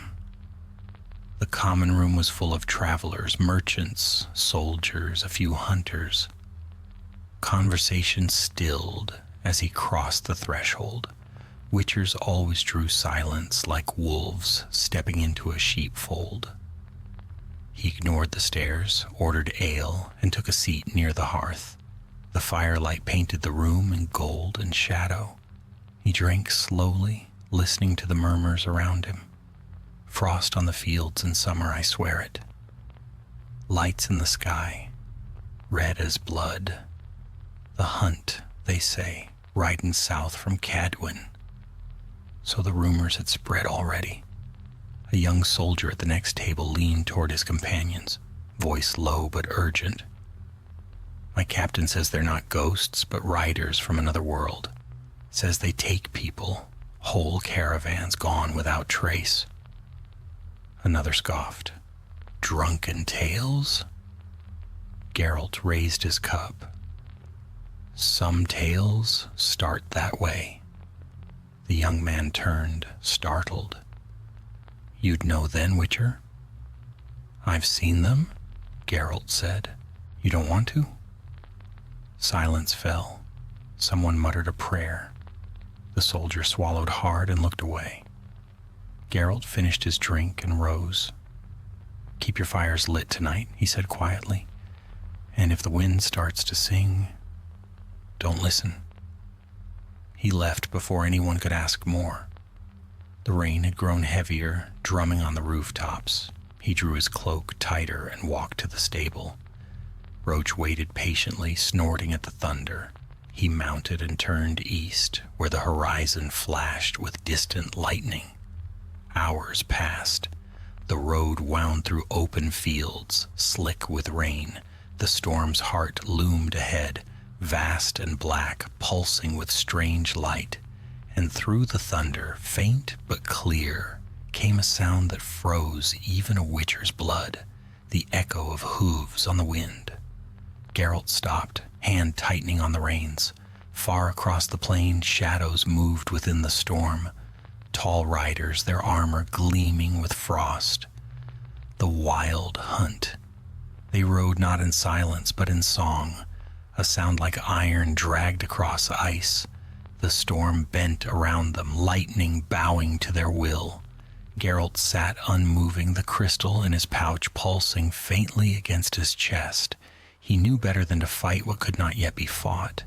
Then, as suddenly as they had appeared, the riders turned north and vanished into the storm. The wind died. The rain fell gentle again. Geralt breathed once, deeply, and touched the wolf medallion at his throat. It was cold as death. He looked toward the north, where the darkness still churned, and spoke softly to the night. So it begins. Roach snorted, uneasy. The Witcher nudged her forward, riding into the rain. Lightning flared once behind him, carving his shadow long across the wet earth. And somewhere beyond the storm, the hunt rode on, unseen, unstoppable, their eyes burning with the promise of what was yet to come. The next day dawned beneath a bruised sky, heavy with clouds that promised rain before noon. The air had that strange stillness that comes before a storm. Not silence, but a suspension of sound, as if the world held its breath. Geralt rode slowly through a landscape of empty fields and abandoned watchtowers, his cloak damp with dew, his thoughts darker than the sky. He had seen the wild hunt once before, years ago on the high passes of Cadwin. The memory was burned into him like an old scar. The flash of spectral hooves, the freezing wind that turned breath to glass. Then, as now, they had come and gone, like a storm. But this time was different. They were not wandering, they were searching. By midday, the first drops began to fall. The wind picked up, rattling through the trees. Geralt guided Roach off the main road toward a copse of pines that might offer shelter. As he dismounted, he caught the faint smell of smoke.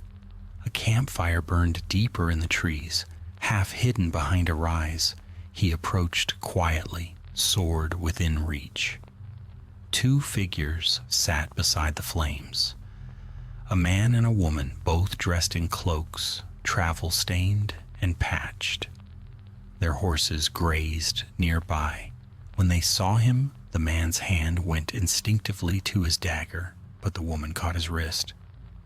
"Peace," she said softly. "He's a Witcher." Geralt halted a few paces away. "You've a good eye." The woman smiled faintly. She was young, perhaps 20, though her eyes carried the weariness of one who had lived twice that long. "Few wear two swords for decoration," she said. "Join us." The rain set in. He hesitated, then nodded and sat across from them. The fire's warmth was welcome. The man watched him warily. "You ride alone, Witcher?" "Always have."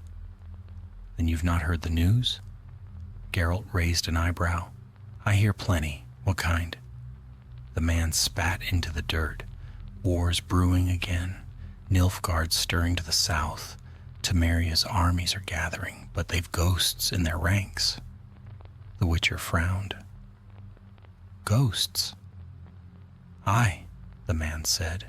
"Men who swear they've seen the hunt riding through the camps at night. Whole regiments, wake screaming. Horses dead in the morning, eyes frozen white." The woman shivered. "They say the hunt marks those who've taken lives unjustly. Soldiers, killers, kings. When the storm comes, it carries them away." Geralt said nothing. He stared into the flames, watching them twist and dance. The wind moaned through the trees like a whispering voice. "You've seen them, haven't you?" the woman asked quietly. He met her gaze. "Aye." Her eyes widened. Then, are the tales true? Do they take the living? They take what they want, Geralt said, and no one knows why. The man muttered a curse. Then the world's ending. World's always ending somewhere, Geralt replied and rose to his feet. He threw his cloak over his shoulders and looked north, where thunder grumbled along the horizon.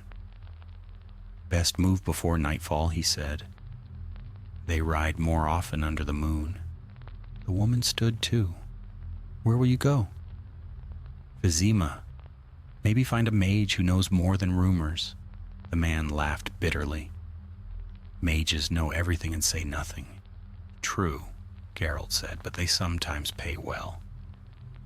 He turned to leave, but the woman stepped forward, pulling a small amulet from around her neck, a pendant shaped like a crescent moon. Take it, she said. It keeps away spirits, or so my mother claimed. He accepted it with a nod. Thanks. As he mounted Roach, she called after him. Witcher, if you find out why they ride, tell us. We've family in the south. He did not answer. The rain was falling harder now, blurring the world into shades of gray. Within moments, their campfire was only a dim glow behind him. The storm broke fully by nightfall. Rain lashed the earth in torrents, thunder rolling like cannon fire. Geralt pressed on, the road a river beneath Roach's hooves. The wind carried voices, cries perhaps, or tricks of the storm. Once he thought he saw riders in the flashes of lightning. But when he blinked, there was only the rain. By midnight, he reached a wayside tavern, a low, sturdy building squatting at the edge of a crossroads. Light spilled from its windows, and the sound of laughter and song drifted faintly through the storm. Geralt dismounted, tethered Roach, and stepped inside. The room fell quiet at once. The innkeeper, a round man with the eyes of someone who'd seen too much and learned to mind his business, greeted him with a nod. Evening, Witcher. You look like a man who's had enough rain for a lifetime. Geralt shook the water from his hair. Something warm to eat. Ale, if it's decent. Depends how thirsty you are. He paid, took a seat near the hearth, and listened. The crowd was mostly traders and guards, men speaking low and fast, glancing often toward the windows, where the storm pressed its face against the glass. He caught fragments of conversation. King's men vanished east of the ford. Mages gone missing, all of them, like they were hunted. No birds in the sky this morning, not one. He was halfway through his stew when the door opened again. A chill gust swept through the room, extinguishing several candles. A man entered, tall, wrapped in a heavy cloak, water dripping from the hood that hid his face. He paused, scanning the room, then walked directly toward Geralt. The Witcher's hand drifted to his hilt. You're a long way from home, he said. So are you, the stranger replied, voice calm, precise. He sat across from Geralt without invitation. I've been looking for you. Geralt's eyes narrowed. That's so? Not many have reason to. The stranger lowered his hood. His face was sharp, elegant, framed by dark hair. His eyes gleamed an unnatural amber, faintly luminous in the firelight. Not human. Name's Eastred, he said. You've heard it, I think?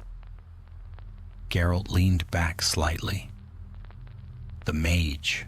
Last I heard, you'd gone to Nilfgaard to dig through ruins.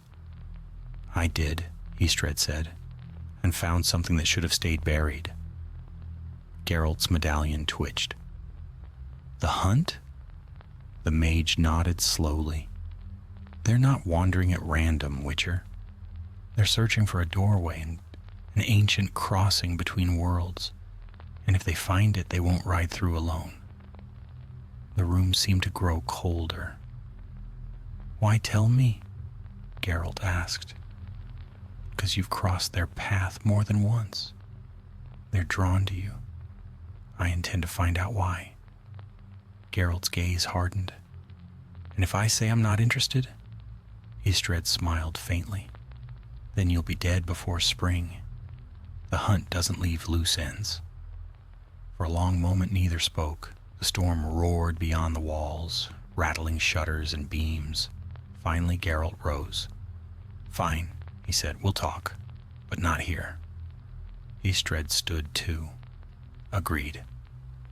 They left the tavern together, stepping into the rain. The wind tore at their cloaks, howling across the crossroads. Geralt turned north where lightning forked across the sky. If they're searching for a doorway, he said, then where do we start looking? The mage's eyes gleamed. Where all doors lead in the end, the ruins beneath Vizima. Thunder cracked overhead. Geralt glanced toward the storm's heart and felt the faintest tremor in his medallion, the whisper of something vast awakening. He drew his hood low, mounted Roach, and followed Istred into the darkness. The hunt rode somewhere beyond the clouds, their song distant but drawing nearer with every heartbeat. And as the storm swallowed the night, Geralt knew the path ahead would lead, not to peace, but into the cold heart of prophecy itself.